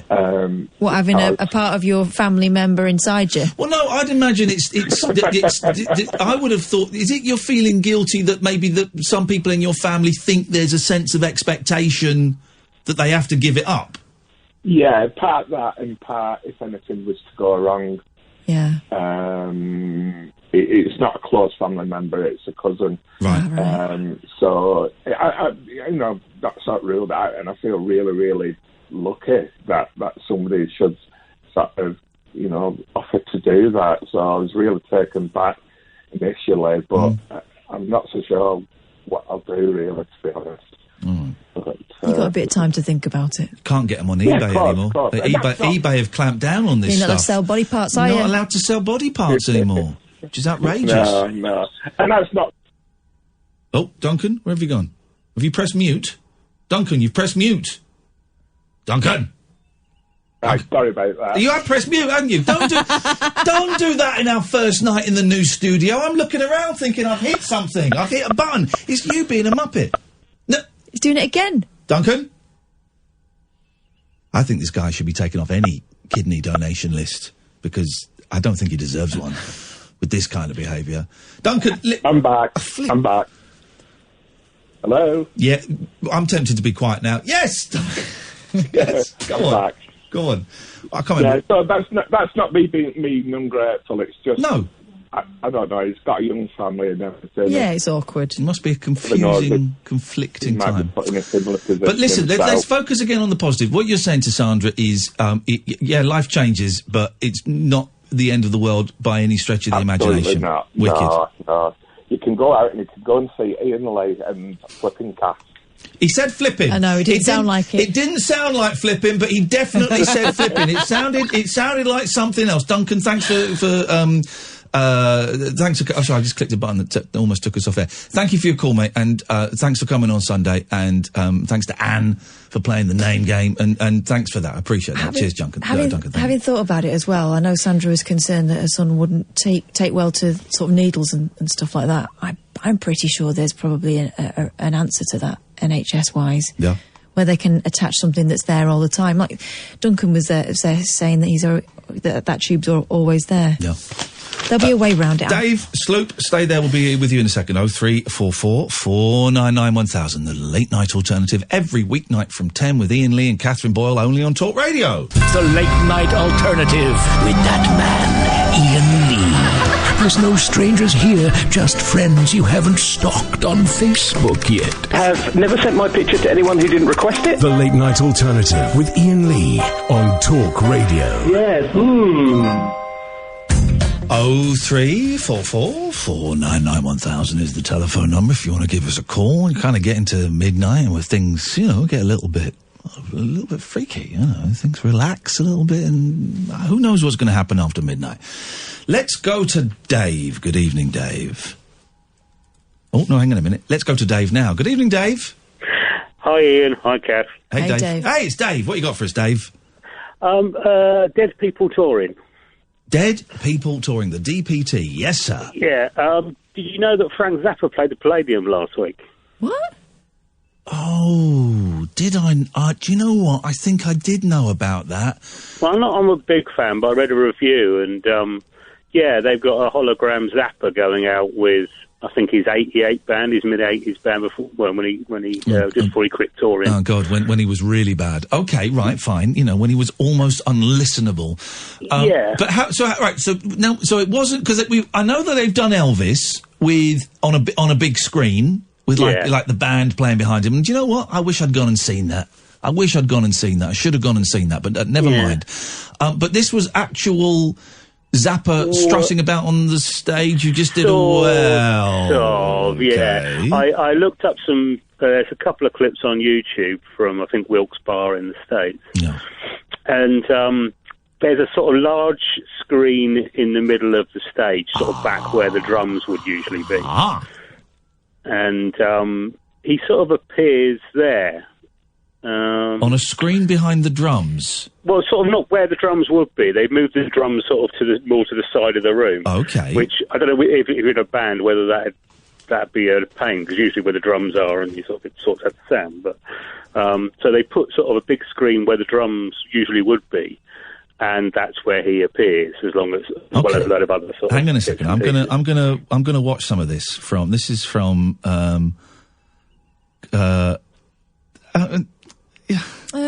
That's not a hologram. That's a screen. That's a film. Yeah, that's just watching a film. Now, okay, is it actual footage of him, or is it computer-generated footage of him? This is what I was trying to work out. I know they're sort of live vocal takes, so they're like, they're not from studio takes. They're from live concerts, so they're from soundboards, and it's his guitar. But I think it must be from video because it's a bit too good to. I think it's computer generated. Yeah, it says here captured on previously unreleased film from 1974. Oh well, in that case, let me look at the video for Camarillo Brello. Hang It's just a film.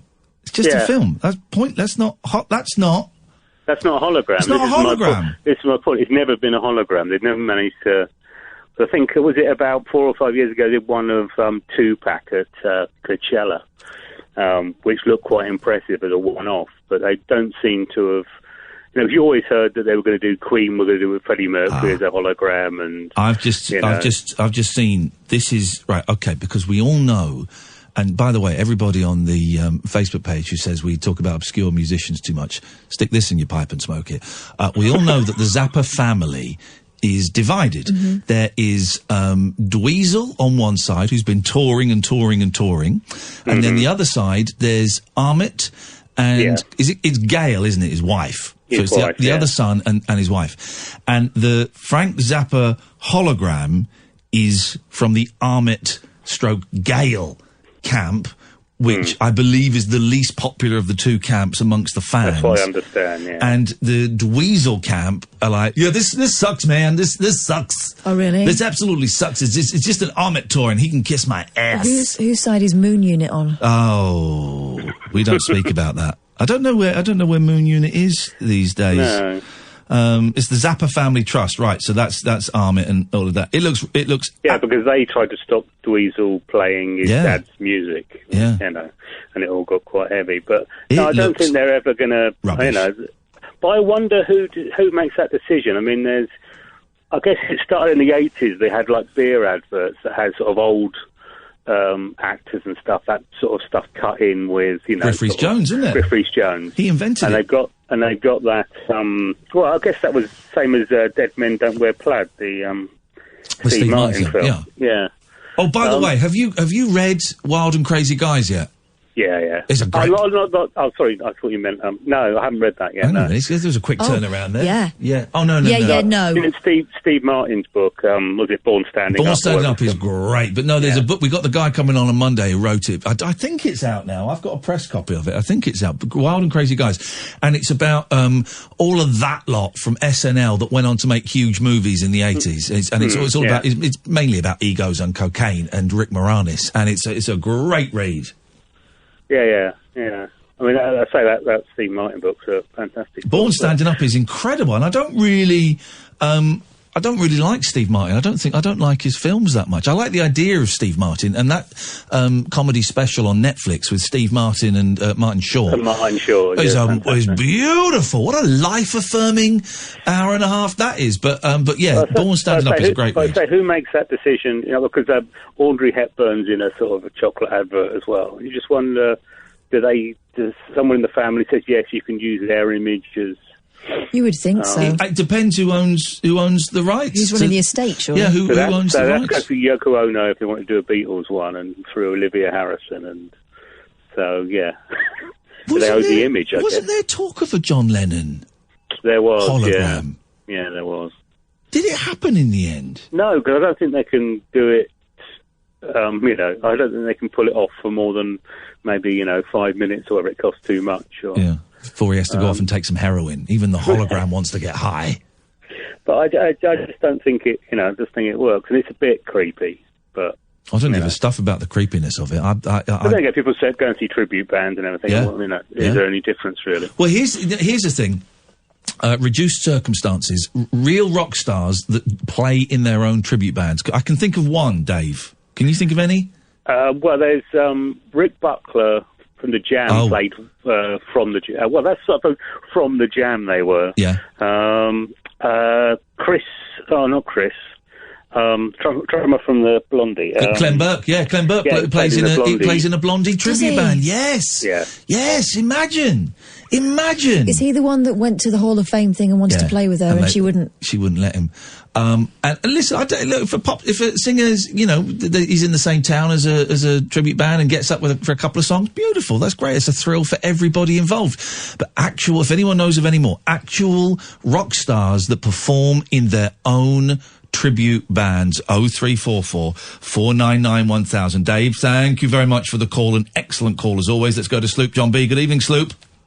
Hello again, Iain and Kath. Wow, gosh, that was the most tuneless thing I've ever heard in my life. Yeah, probably was, man. But I just wanted to spread some love and just say you guys sound fantastic tonight. And since you're in a new studio, I really wanted to make a call. Okay, right? okay, all right. But I need a second opinion on something. You've come to the right place. Ian, yes, you've been playing a lot of retro games, and I got a Super Nintendo Mini. I just bought a new machine tonight for 90 quid on eBay. I bought the original Xbox modded. Oh, did you get a copy of Doom? Modded, so it's got a 500 gigabyte hard drive and it's packed full of games and emulators for £90. What the hell am I going to do with that?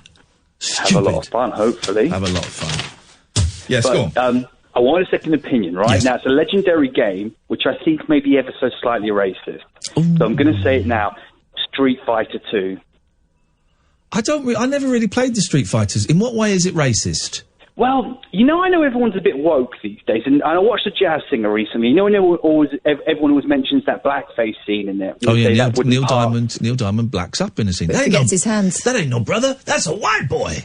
Yeah, but you kind of think, would that pass now through a movie studio? No. No. And I was looking at Street Fighter 2, and some of the characters are really stereotypical because obviously, they're all from different countries. Yeah. But you're looking at it, and sometimes I'm thinking to myself, yeah, this wouldn't fly.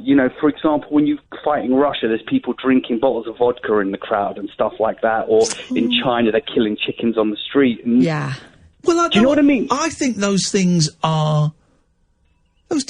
are okay. It's not. I think those are okay. Those aren't necessarily.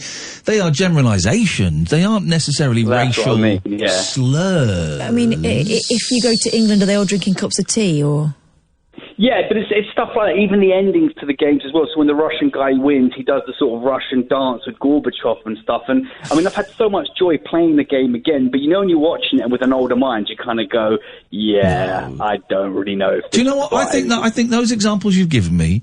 I think those are all right. When you say the Russian dance, you mean the one where they sit down low and then just kick their legs out? It's a great dance. That's a great dance. But the Indian guy Dalsim, he does yoga and he breathes fire and stuff. And I was watching that. They do. They all do. I've been to India and they're all doing yoga in the street and breathing fire. So that's actually factual.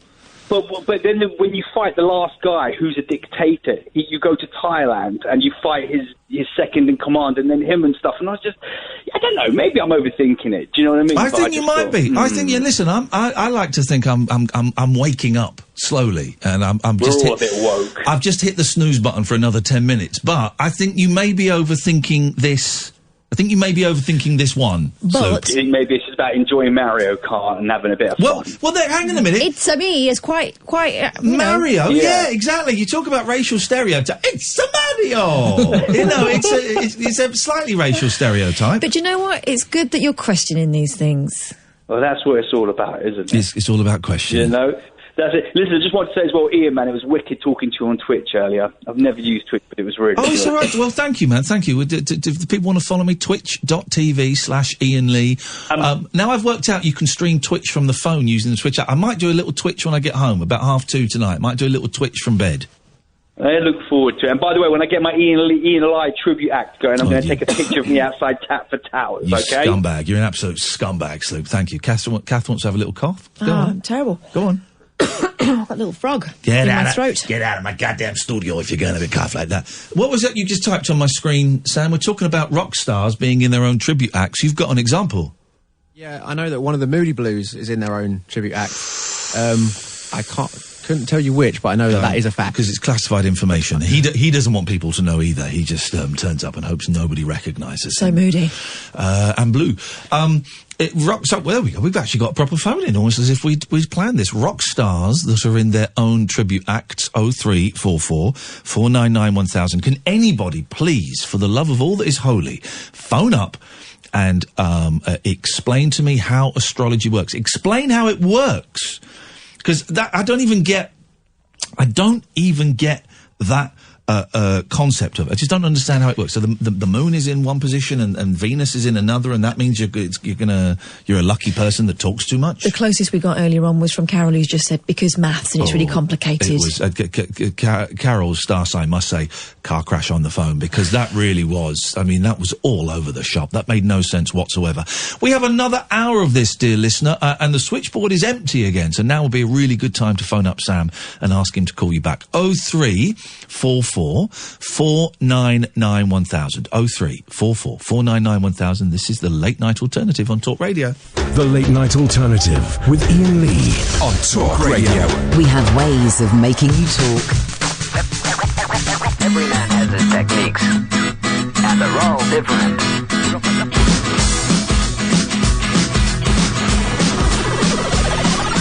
They said you're not normal, why don't you sing R&B? I said I got no rhythm and I got no blues, I'm as happy as can be. They said how can you not bop to hip-hop? I said I most certainly do. Did you not see me dancing the other night like the girls on Channel U?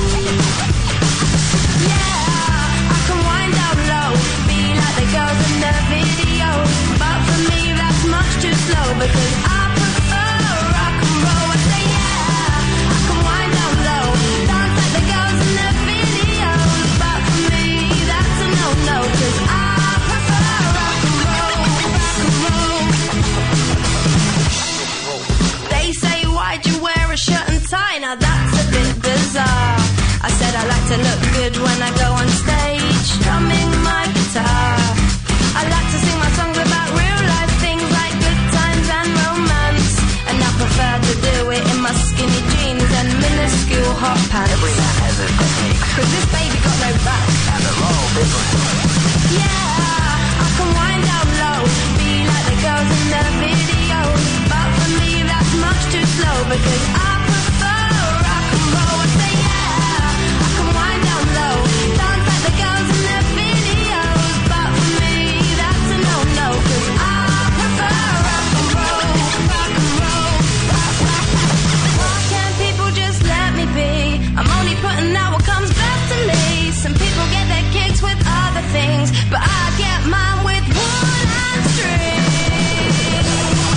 Yeah, I can wind down low, be like the girls in the videos, but for me that's much too slow because I prefer rock and roll. I say yeah, I can wind down low, dance like the girls in the videos, but for me that's a no-no cause I prefer rock and roll. Yeah, I can wind down low, be like the girls in the videos, but for me that's much too slow because I prefer rock and roll. I say yeah, here we go. Wind down low, dance like the girls in the videos, but for me that's a no-no cause I prefer rock and roll, rock and roll.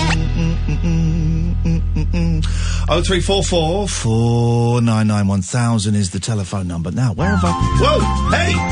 Whoa! Oh. Now, where have I been? Okay, where have I been? I've been somewhere, look, because someone's tweeting.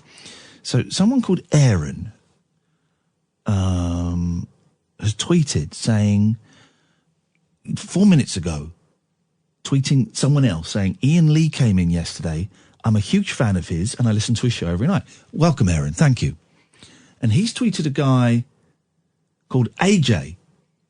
And AJ replied, him and his boys came in for a Nerf tournament a while back. Real nice bloke and surprisingly tall. Thank you. Now, I remember the Nerf tournament. It wasn't really a Nerf tournament, but it was we went to Hamleys. And they were firing Nerf guns. And AJ was the young man who was in charge of firing the Nerf guns. And he was very patient with my kids and very polite, and he was a great thing. But is Aaron saying that I was in Hamleys yesterday? I don't think I was. What did I do yesterday? What was we went Monday? from Manchester. Oh, no, Monday. Monday. What did I do? Did I go to Hamleys? I don't think I could have. Didn't go to Hamleys. No, I don't think I did. Did I go anywhere yesterday? Monday. Did you go to a shop? Monday. No, I don't think I went anywhere. Sorry, mate. You're thinking of, you've been duped. There's an Iain Lee imposter going around, doing the rounds. There's an Iain Lee imposter doing the rounds. 0344 499 1000 is the phone number. It's the late night alternative. If you switched off because the show was getting too heavy and was getting too deep, but screw that. We're back. The Giggle Factory is back. It's open for business, and to prove it, let's just dive it straight in with a funny call. It's John. Hey, John. Hello, Ian. Hello, John. Entertain the nation. Yeah, I'm not sure about that. Oh. I got a rock star who's in his own tribute band for you. Yes, sir. This is it. Go on. John Coughlin. Who's John Coughlin? He was the drummer of Status Quo. No. And what's the name of the Status Quo tribute band that he drums in? It's actually called Coughlin's Quo. Oh. Or JCQ. Well, here's the thing. I am reminded that every member of the Kinks who was booted out of the Kinks from different eras, they have a band called the Cast-Off Kinks. And they play Kink songs. I don't know if that is that. I suppose it is a tribute band of sorts. Well, yeah, they only play Quo songs from his era. Yeah. Okay. What's that film? It's Step Brothers, isn't it? Where there's a Billy Joel tribute, but he only plays like 79 to 84, and someone goes, "But play We Didn't Start the Fire." I only play songs up to 1984. It's that. I'm misquoting it slightly. Have you seen them, John? I have actually. Yes. And I bet it's a bloody good night, isn't it? It was really good. Yeah, loved it. Well, and he's a very, very nice man as well. Then there you go. I get the impression made my day just to shake his hand, because the Quo meant a lot to me when I was younger, and they were instrumental into the music I listen to these days. So. Well, there you go. And here's the thing, right? I've seen the Quo live. Honestly, I could have done with an hour less of a 2.5 hour set, but I did enjoy them. And we've had Francis Rossi on this show. Absolutely delightful, charming very gentleman. Funny. Very funny. Very, very nice, and surprisingly funny and down to earth. You know, listen, you got to shake hands with the drummer and it made your day. I know that feeling, man. I've met people that others might go, what?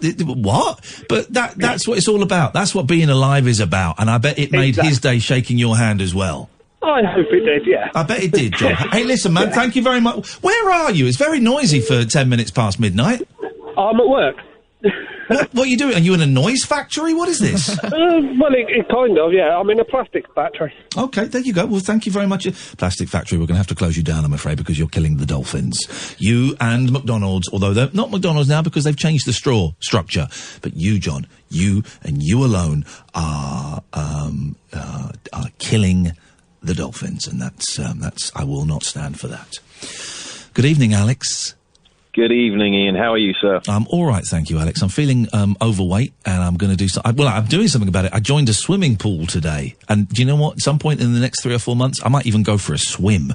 I've been threatening to do that for like the last 3 years, and I live right by one. I never get round to it because I'm always busy. Like, I walk to work and I walk around when I'm working, so that's my justification for not swimming. Yeah. I technically do a bit of exercise, but I really wish I actually did that same thing that you're doing. I'm like, no, I'm going to go swimming. Well, no. Let's just to clarify, I've joined my local swimming club. I paid up for a year's membership. Now, whether that membership is actually used or not, I don't know. But Alex, I got to do something, man. I've got tits and I got a fat belly, and I just don't. Here's the thing, man. Here's the thing. Here's where the trouble lies. I love food. I love same here. I love chocolate. I love Ginsters. Oh. I love crisps. Oh, yeah, that's my vice at the minute. I'm just going through so many... I keep, like, checking my weight and then regretting it, and then it doesn't stop me from snacking at all. Well, no, and that's the thing, right? Because you know you want to lose some weight. I know I want to lose some weight, and I know how to lose some weight. Here's how I lose some weight.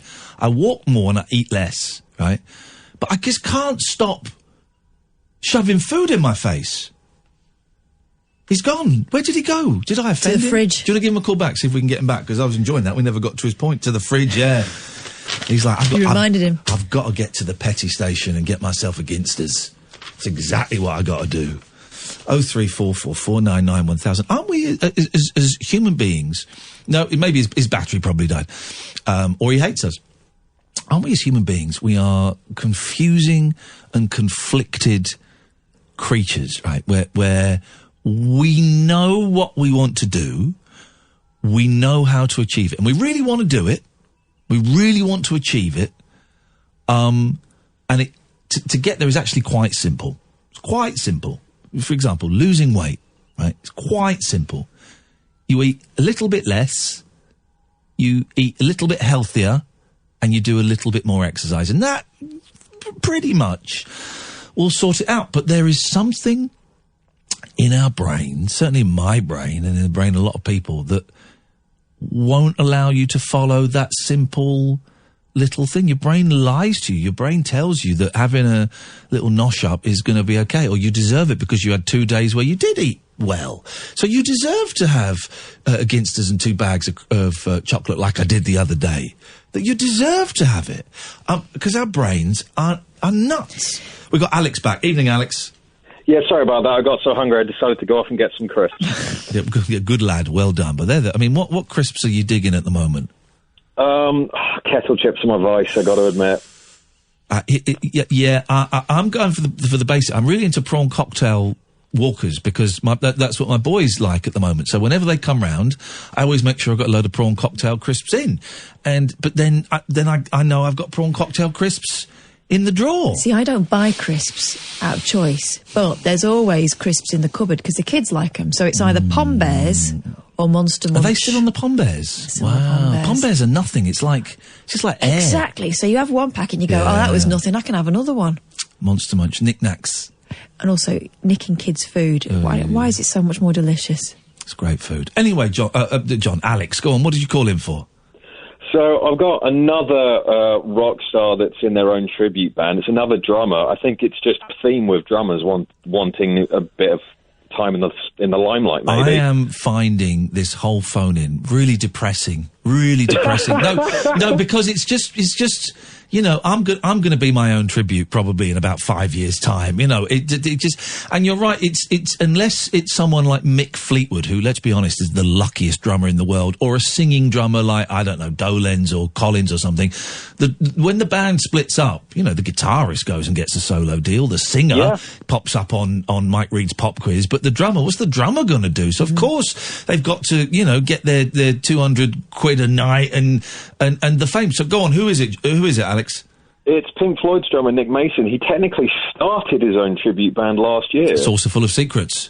That's the one. Yeah, do you know what? I suppose you're right. Is there no other Pink Floyd involvement in that group then? It is just him, isn't it? Well, I think Roger Waters has popped up at a gig. Their bass player is the man who took over from Roger Waters. Guy Pratt. So he's... And I think Gary Kemp's one of the guitar players in the band, which is a bit random, but... From the Spandaus? Yeah, absolutely. Well, then this is almost like a super group. Super tribute band. Who was I talking to the other day who knew one of the guitarists? Well, someone I know knows one of the guitarists. But of course, they should end the encore. Should be them playing "True" by Spandau Ballet. The last song. That would be a twist. That would be a twist. The last song is a Spandau Ballet song. Just 2 hours of very weird, early, niche, weird Pink Floyd music, and then just some Spandau Ballet to top the night off. I think we're onto a winner. So that everyone goes out on a high with a song they can hum. Yeah, they can sing it on the way home. Is it any good? Have you seen it? Have you been to see him? Yeah, I saw one of the early shows at Putney last year before they went on tour. I had a good time. It's stuff that Pink Floyd and the members of the band never really played, it was cool to get to experience that. I'm a gummer. And here's the thing, right? I have always had a soft spot for tribute bands. I never forget once when Queen were, you know, I guess about 94, when Queen, you know, weren't hip, seeing Queen be a tribute act, and let's just say, Alex, let's just say I was chemically excited, shall we say, for one of the first times, and it was a religious experience. My ex-boyfriend's brother, I think, was in Queen Bee. It was either Queen Bee or the Royal Family. Maybe both at one certain Well, points hang in on a his minute. We career. need to narrow this down. I may have been high on a pill Yeah. watching your boyfriend's, your ex-boyfriend's brother. Yeah. Wow, imagine that, Alex. It all links. Then he was in Doctor and the Medics. Going on up to the spirit in the sky. A good guitarist. That's a hell of a career trajectory. Oh, definitely. Definitely. It really is. A lot of wigs involved. Hey, nice one, Alex. Thank you very much for that. Did we do that break at 1:15? We didn't. Jeffrey, stay there. You're going to be next. This is the Late Night Alternative. 0344 499 1000. This is Talk Radio. Set free your mind. Let your fancy take flight. Conversation gets curiouser by the glow of moonlight. The Late Night Alternative with Iain Lee on Talk Radio. 0344 499 1000, 20 past 9, coming up to it. Paul Ross is on at 1 o'clock. Should we go to Jeffrey? Do you think we should go to Jeffrey, Catherine? 20 past 9. 20 past midnight. What did I say? 20 past 9. It's 20 past 9 somewhere. Sure is. Yep, okay, let's go to Jeffrey. Good evening, Jeffrey. Can I take it to the...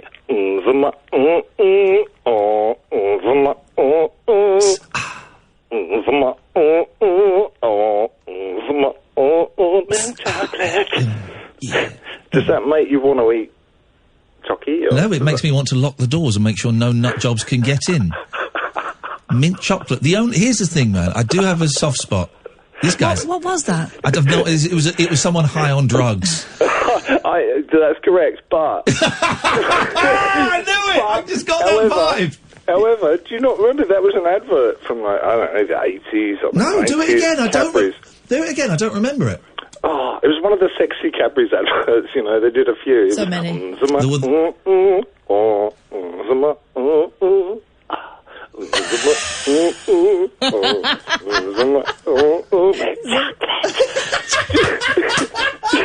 honestly not remember that? Is it just me? Hey, maybe I dreamt the whole thing. Maybe you did in a cloud of smoke. Oh, no. You talk about horny chocolate adverts. I mean, the Cadbury's bunny there's no voiced by Miriam Margolyes. There's no. I tell you what, if I was going to go with a rabbit, it would be that one. Would it? Well, in that case, I'm going to go with Jessica Rabbit, and we can double date. How's about that? All right, you and Roger and Jessica, yes. All good. There we go. Is that what you called in for, to sing an obscure... Hey, look, you should tell Sam that whatever was wrong with the phones, he fixed it. Sam, you fixed the phones? Wow. What you done, boy? He did. This is great news. These are exciting days. You just phoned in for... So, Jeffrey, what's going on with you? Why are you so laid back at 21... And why is it echoing on your phone? I don't know. I'm definitely not on speaker. I took very early retirement, my friend, and it's working out okay. Oh, man. How early was your retirement? I think the last time I gave up working was like 35, something like that. Well, you were... I do keep trying to give me my due. I do keep going back and having to do with it, but my God, it was just like a massacre every time. It just went horribly wrong. So hang on, you retired at when you were 35? Yeah. And how old are you now? 40... I'm 1 year younger than you. I can't actually remember what it is right now, but I know that fact. Good grief. You can't remember how old you are? You know, I mean, what does it really mean? I guess. Okay, well, so I'm going to be... Oh, man, I'm 46 in, like, a couple of weeks. Oh, okay. Yeah. Well, I must be 45 then. You'd think. But how can we be sure? So how are you funding this extravagant lifestyle? Through the money that I made when I did work, and through money that's been left to me, and bits and bobs. I love the fact that you're being very, very cagey about what is probably a highly illegal lifestyle, but I love it. Or he wrote a number one hit. Do you hit. know what? I'm not a criminal at all. I don't. No, I really don't. Hang on, you've done nothing illegal. Well, I ain't saying that. I'm not a criminal, like, professionally. He's not been caught. You know what I mean? I'm sure at some point or other you must have, I don't know, crossed a zebra crossing when you weren't supposed to. Or something. I've done loads of things illegal. I think I've confessed most of them on the air. You have, yes. And we've all enjoyed it. Dirty boy. Thank you, Jeffrey. Thanks, man. Bye-bye. Well, I like that. We've not spoken to Jeffrey before, have we? I don't know, and he doesn't either. He doesn't either. Catherine, what have you got for... 0344 499 1000. Switchboard is empty. Lot of calls tonight. Yeah. Good. Lot of calls. Well, good. You say that. Thousands of British men are smearing a hair loss drug on their face because they want bigger beards. Semen. What? Are they semen? No, they're not. No, what is it? Is it semen? What? Is it semen? Stop making me say semen. Hair loss drug? How's that a hair loss drug? Is it not? What's someone been telling you? Well, I've got a hairy palm. Flipping out, man. They're applying an over-the-counter balding medication called minoxidil to their cheeks, chins and moustaches twice a day and sharing their results online. Well, but hang on. Everybody knows there's no such thing as a functioning bald reversing drug. Regain, apparently it's called in the UK. That's a spray can, isn't it? No, that's Maine. Okay, Maine. That's Maine is the one that sort of fills in the blanks for you. Maine is the one that our mate uses. Do you remember when we saw that guy when we were out in the precinct in Luton, and he looked like someone had held him by the feet and dipped him in a can of black paint? No, he looked like someone had gone on with a marker pen. His head was flat. His head was flat, and it looked like someone had hit him with a marker pen. Hang on, just indulge me 1 second. Hang on. I think we may have.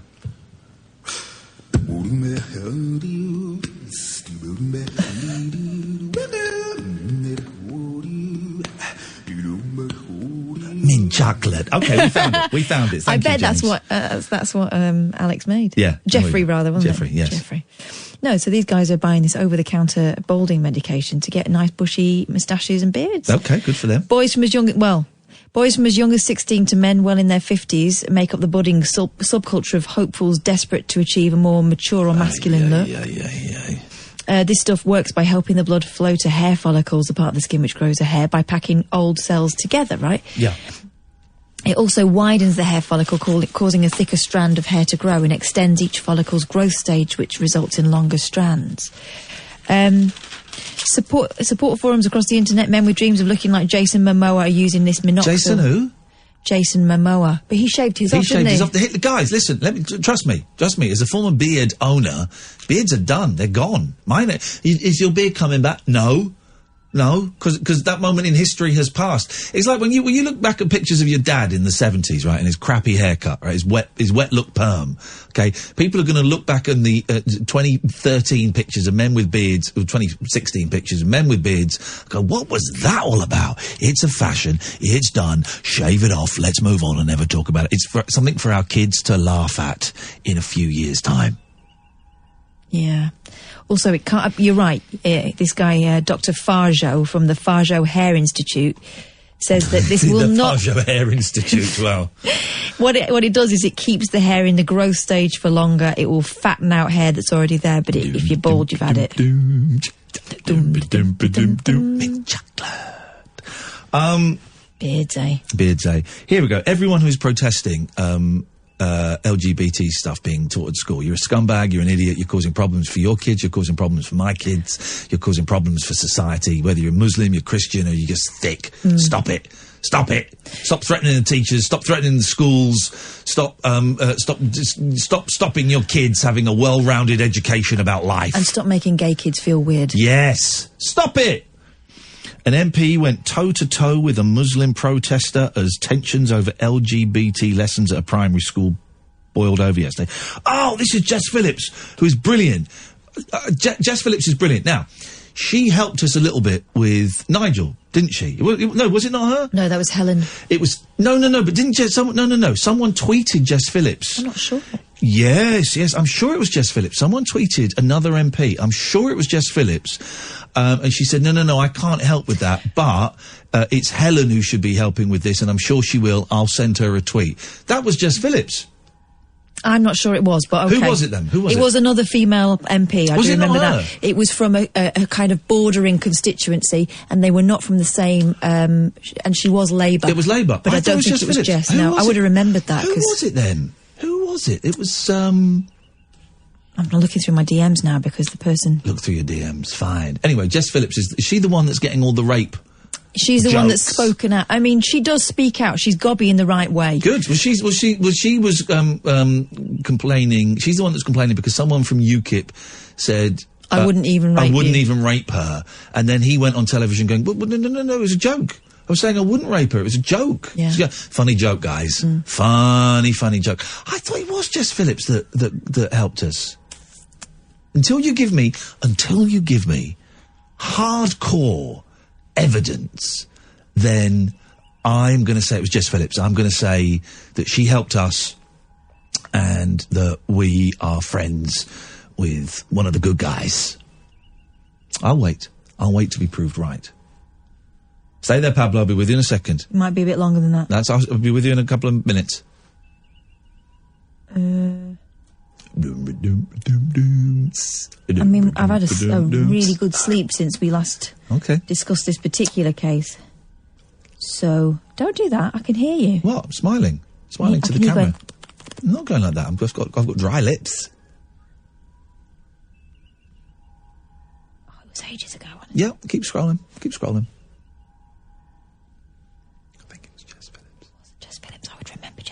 I've got a better memory for names and faces. Well, then you don't. Well, then who was it? Then just you remember who it was because you got a better name for. I would definitely remember if it was Jess Phillips. No, you wouldn't. Yes, I would. It wasn't because it was someone down south, and she's Birmingham. No, it wasn't someone down south. It was. It was someone bordering the area. It was. It was right. Okay. Well, while you're waiting, I'm gonna play this. I can't find it.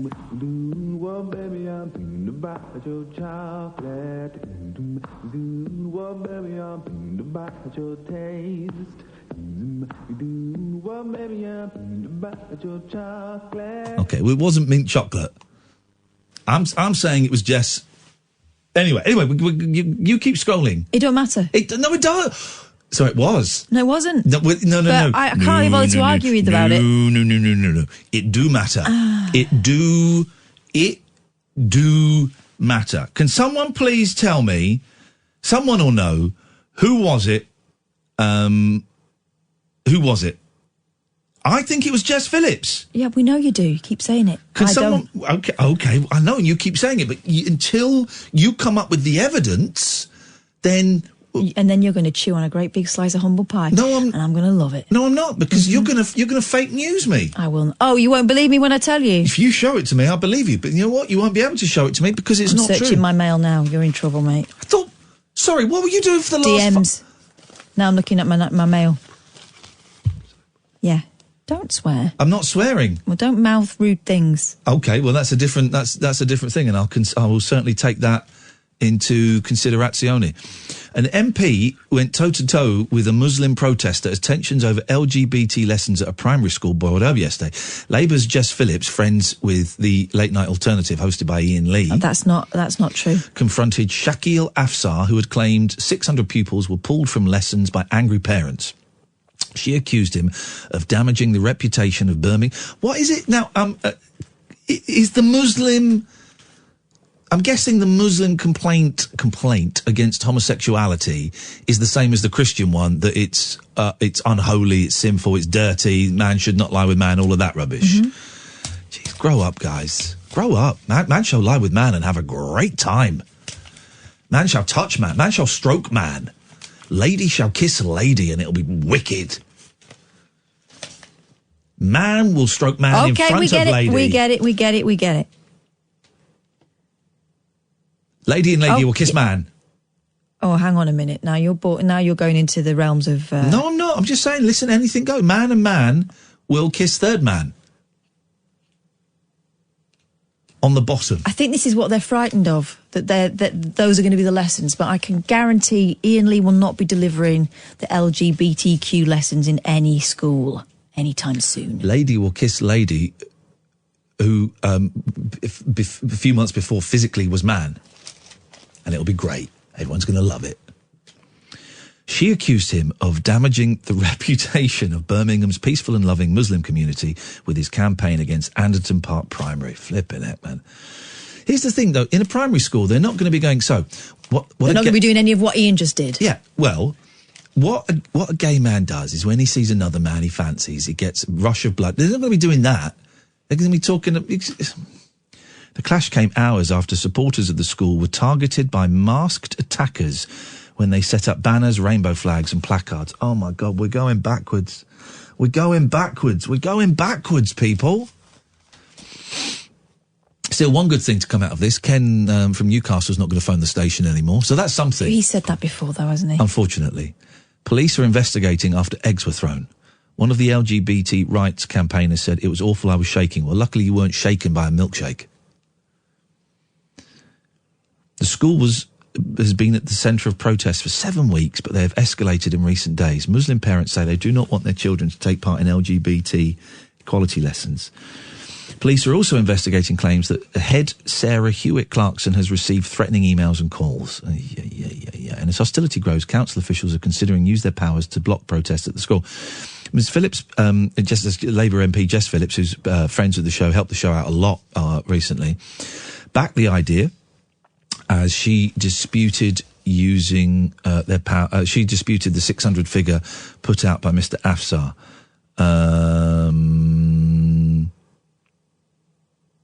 Okay. Well, listen, I know. Okay. I can happily. I can know when to walk it back. I know when to walk it back, and I know when to apologise.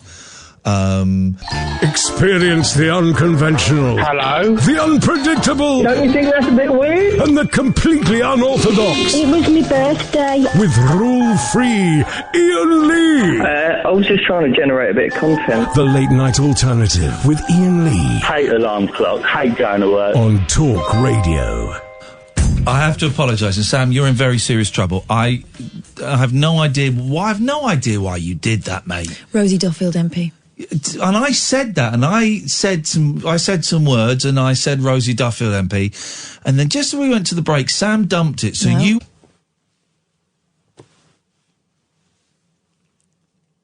Apology accepted. Yes, it was Rosie Duffield. I didn't apologise. What are you talking about, Mike? I'm not sorry it was Rosie Duffield. Why are you sorry? I'm not sorry. What are you talking about? What are you saying you're sorry for? Been very random on the veranda today. What's going on with you?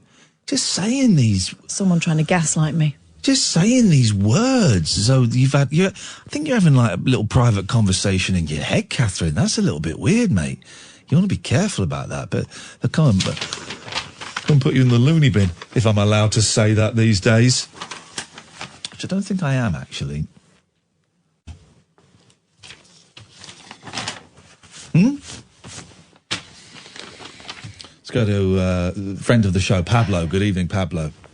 Hip hip, how do? Very, very, very well, although I think Catherine needs a holiday because something is... Oh, I'd certainly do. Yeah, so you certainly do, actually. You certainly do. I actually do, though. Well, I'm glad you agree with me. Yeah, I probably do. Yeah, well, I'm glad that you agree with me. Yeah. And that's proving that I'm always right. Well, apart from that time. Well, at the time I said you needed a holiday, contradicting yourself. Before that you said Rosie Duffield MP and then dumped it I have repeatedly. I haven't hit the dump button at all.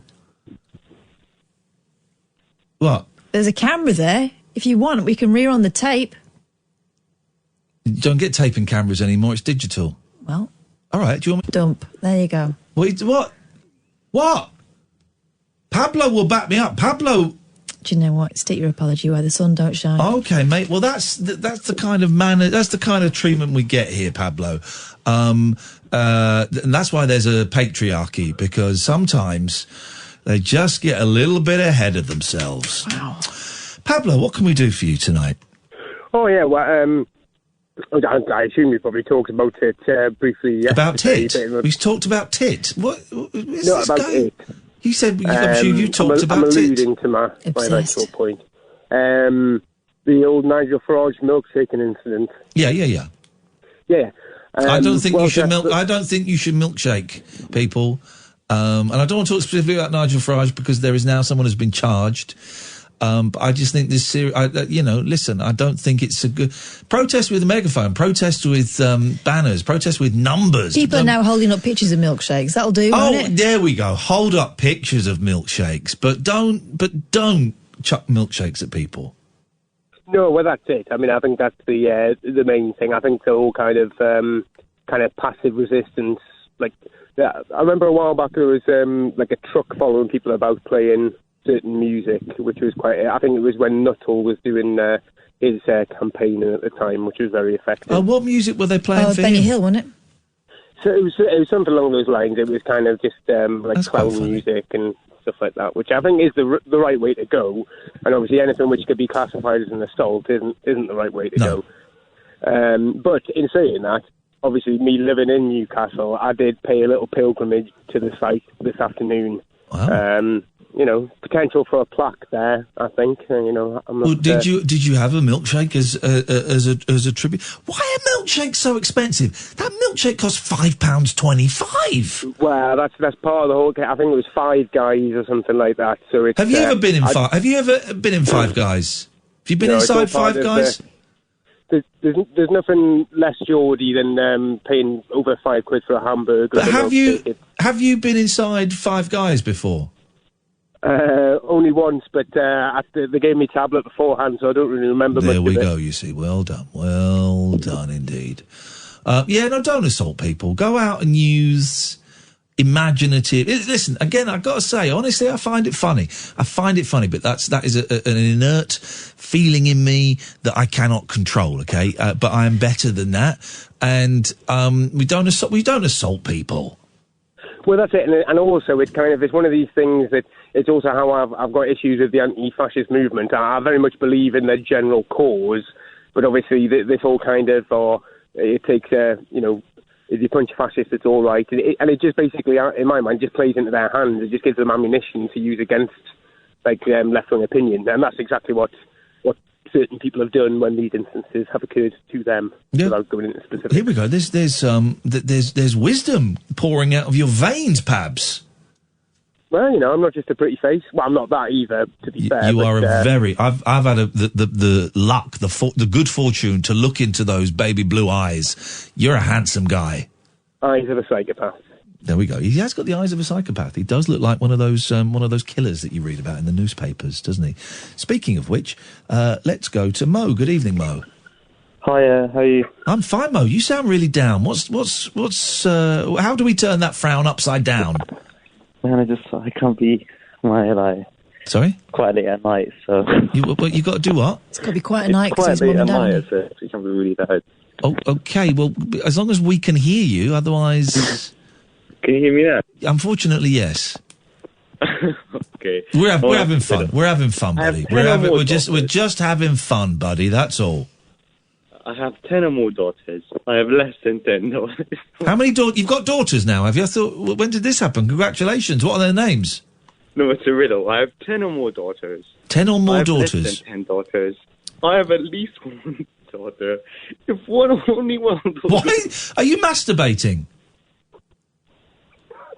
So it sounds like. Is this how you get your kicks? By phoning up a has-been and telling them riddles? You're funny. At least he admits it now. He admits it now. Before it took a long time to win this guy round, but we've done it. Perseverance pays off. Go on. No, he said that he was the only thing that made this show funny. Do you remember that? Yeah, I do remember that. Great. Those are the days. I have 10 or more daughters. I have less than 10 daughters. I have at least one daughter. If only one of these statements is true, how many daughters do I have? Well, Catherine's about to tell us the answer. None. Oh, yeah, right. Why'd you always get these? Because we're really clever and you're dumb. Got to try harder, man. We have got brains the size of Europe. Yeah, but that riddle was really confusing anyway. No, it wasn't. It was easy. It was none. If you've got any daughters, right, there'll always be two statements that are true. Therefore, you have no daughters. I guess so, yeah. Thank you very much indeed, Mo. Please try again. Tomorrow at the same time, it'll be Mo's Riddle Corner. Mo versus Google. Don't tell him. Don't give it away. Don't give it away. Come on. 03444991000. This is Talk Radio. No rules nocturnal nattering for night birds, nurses, and Nosferatu. Ah, right, cool. The Late Night Alternative with Iain Lee on Talk Radio. And suddenly we're nearly done. It's 1:45, the 1:45. Why can't I tell the time tonight? Time is irrelevant. Time is... Yeah, what's time between friends? Exactly. You can go 5 minutes without seeing a friend and see them and they make you smile, or you can go 50 years and that smile is just as strong and just as powerful, and it's a reminder that time between friends is nothing. It's immaterial. It's all it is. Well, that was deep, wasn't it? It was. I do like to go deep. Good evening, Lauren. Hello there. Hello, Lauren. What can we do for you tonight, of all nights? Oh, I said I'd ring in on Twitch earlier. It's just taken a long time to work up the gumption to do it. I haven't spoken to you for a while. Well, the gumption has appeared. Well done. Congratulations. Here's the thing, man. Whenever I've phoned up a radio show, I always get the jittery leg. I get a bit nervous. It's a strange thing to do. And Lauren, listen, you've listened to this show for a while. You know that the majority of callers are weirdos. I'm not including you in that. You're outside of that Venn diagram. But the majority of them are weirdos. It's not a normal thing to want to do. No, I think I'm a weirdo, but I also have shaky hands right now. You are a weirdo. I was being polite and I was going to call you a weirdo after you'd put the phone down, but I'm going to say it to your face. You're a weirdo. How did you... For anyone listening who might be wanting to phone in one night this week, how did you psych yourself up and get ready to make this phone call? Actually, Roger and Ollie encouraged me. Bullied. You're bullied online. Oh, those guys. Bullied online by men, by nobodies, by has-beens, by never-wases, also-rans. Well, there you go. Well, Lauren, you're on. It's a pleasure. It's a delight to hear your voice. Is there anything we can help you with this evening? Well, I used to go out with someone who was quite into astrology, so I've got sort of a simplistic explanation that might help you. Please do. And first of all, I have to ask, do you believe this simplistic explanation? No. Okay, good. Well, you're one of us. Welcome. Away you go. Basically, the way I understand it is that the placement of the planets and some meteors and stars... Meteors are included as well, are they? Wow, I didn't know that. Crikey bobs. Yeah. And they affect our life based on where we were born and when we were born. But it's... Hang on. To me, it's Hang not on. got any basis Hang on. in science. That's literally no explanation. Where we were born and when we were born affects our lives more than space dust, doesn't it? Well, I say I don't believe in it, but that was the explanation I was given. And meteors are involved. What about satellites and that now? It is the thing. It's so obviously... Spaceballs. Spaceballs, thank you. It is absolute guff. And yet there are people out there... listen, Russell Grant, I think I've met Russell Grant. Nice guy. If I've met him, he's a nice guy. If I've not met him, he's a nice guy, right? But what a load of old rubbish. I think I have met him. Have I met Russell Grant or not? Call me now, 0344 499 1000. Have I ever met Russell Grant? Or is your Hamleys lookalike met Russell Grant? Or it could be the Hamleys lookalike that's doing it. I think I must have met Russell Grant. I've definitely met Christopher Biggins. I've definitely met John McCririck.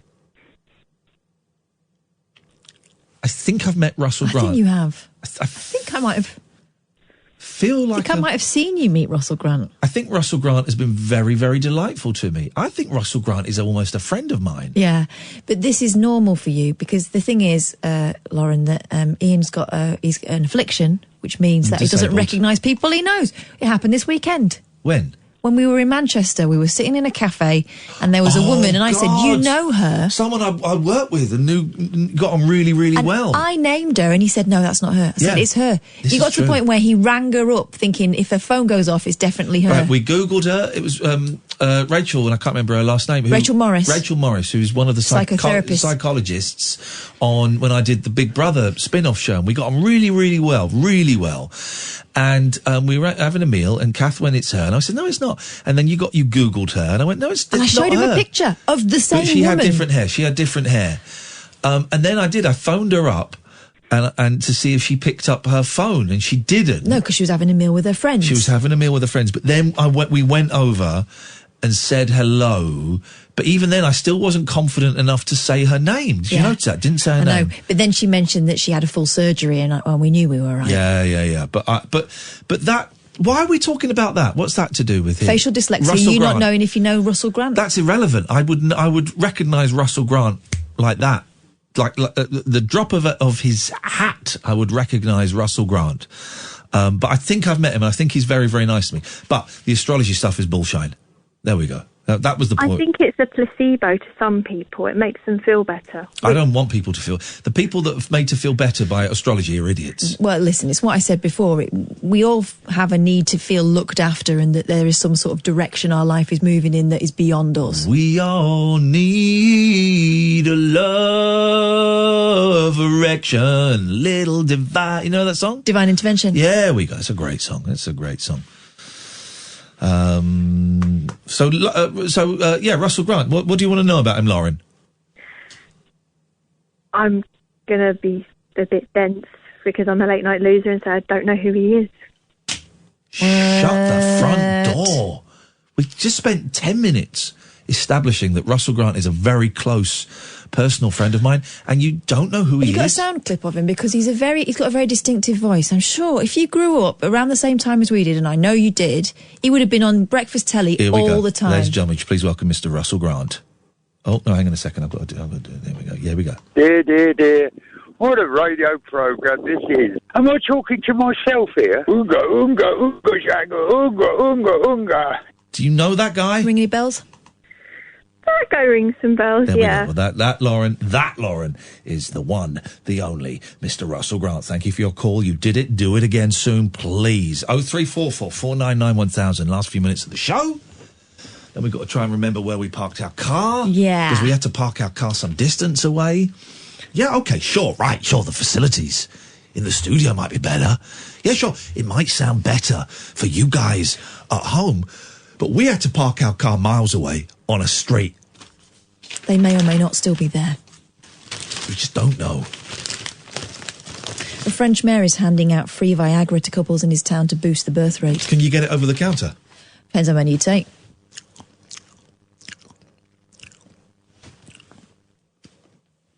Continue. Jean de Bouzy, the mayor of Montreux, northern France, said he was favourable to the distribution of the little blue pills in an official decree. He hopes the move will get lovers romping and lead to more pregnancies as the town's number of children plummets. Urgent action was prompted when 2 local schools were threatened with closure because of the lack of kids. De Bouzy said he had not yet obtained a supply of the drugs and would need the local council's approval before they were distributed. He added the policy was intended to draw attention right now to underpopulated schools in his area. However, sad news, doubt has been cast over his promises. French law dictates men need a prescription to get Viagra. Oh, well, that's unlucky. Unlucky, ladies. Monsieur de Bouzy. That's not happening. Is that we got a phone call? We got Stephanie. Is Stephanie coming in? Paul's got to bring his own chair in. Look, state of affairs. And that door is heavy. State of affairs. Good luck. You come in, Paul. We're going to see if we can talk to... He's going to wheel himself in. We're going to see if we can talk to Stephanie, and if we can't, can we? Has she got not there? Here he comes. Oh, flipping it! Like Chief Ironside. Unbelievable. You've broken out there. Look. Nobody likes a grass. Nobody likes a narc. Don't you come anywhere near these faders. We know what you did last time. Actual scenes. Look, he's broken the door. They've given me, though, a little mug with a little lid on it. Yeah. You're the only one that's got it. The trouble is, though, I've had 2 cups of coffee tonight. Ooh. I've been off coffee for 14 months. There's no decaf here. But that's the devil's coffee. Because I like coffee. And I'll have That's a very nice jacket you're wearing. It's vaguely Maoist, vaguely Chinese early 60s. I bought this ages ago and I never had the guts to wear it. I like a kind of blouson with epaulets. Yeah, it's a lovely detail. I'm a big fan of the epaulets. Yeah. The weekend I was wearing this, and then I had a shirt with epaulets as well. Good, I can put my double epaulette action. Yeah. Epaulette on epaulette. I once got a double in it. Oh, yeah. I was on a bus when I lived in Brixton. Yeah. And it was, before in it was kind of quite as common as it is now, and there were 2 schoolgirls in front of me, and one said to the other, no word of a lie, she was talking about buying some new jeans or tights. She said, I want the ones with the holes in it. I double in it. Yes. I double in it. Beautiful. What is on your show tonight? I am moderately excited because one of the voices of my childhood, and I still sing one of their songs to my grandsons when I put them to bed. The 11-year-old doesn't like it, the 5-year-old does. Yeah. Morning Town Ride by the Seekers. Yeah. We've got Judith Durham of the Seekers on the show from Australia. She did The Carnival Is Over. I'll Never Find Another You. She's Georgie great. girl. Yeah. That song is that song is like magic. Rockin', rollin', riding. Because I heard that as a really young kid, and I didn't hear it for years and years. And I'm talking like 3 or 4 or 5. And then I heard it a little while ago. Well, she's got a wonderful quality of being kind of life-affirming but melancholy at the same time in her voice. And she came over, her and the Seekers worked a cruise ship to the UK, okay, expecting to go on the cruise ship back, but they sent their first album over in advance. Lou Grade heard it and said, I'll book them into some clubs. 55 years ago this year, in London, they recorded their first single. They've sold over 60 million records since then. So Judith Durham of the Seekers, one for the teenagers on the show. Truth, there we go. Well, let's. I think we've got a phone call from someone who's excited to hear that. Hello, Is it caller. Rupert Murdoch? Good morning, Rupert. Hello, sir. Hello, caller. You're live on the radio. Oh my God! Hi. Hiya. Hi. Hi, Ian. Hi, Paul. Hello. Who is? I'm who taking is the this? chair out. Who is this? Stephanie. Hey, Stephanie.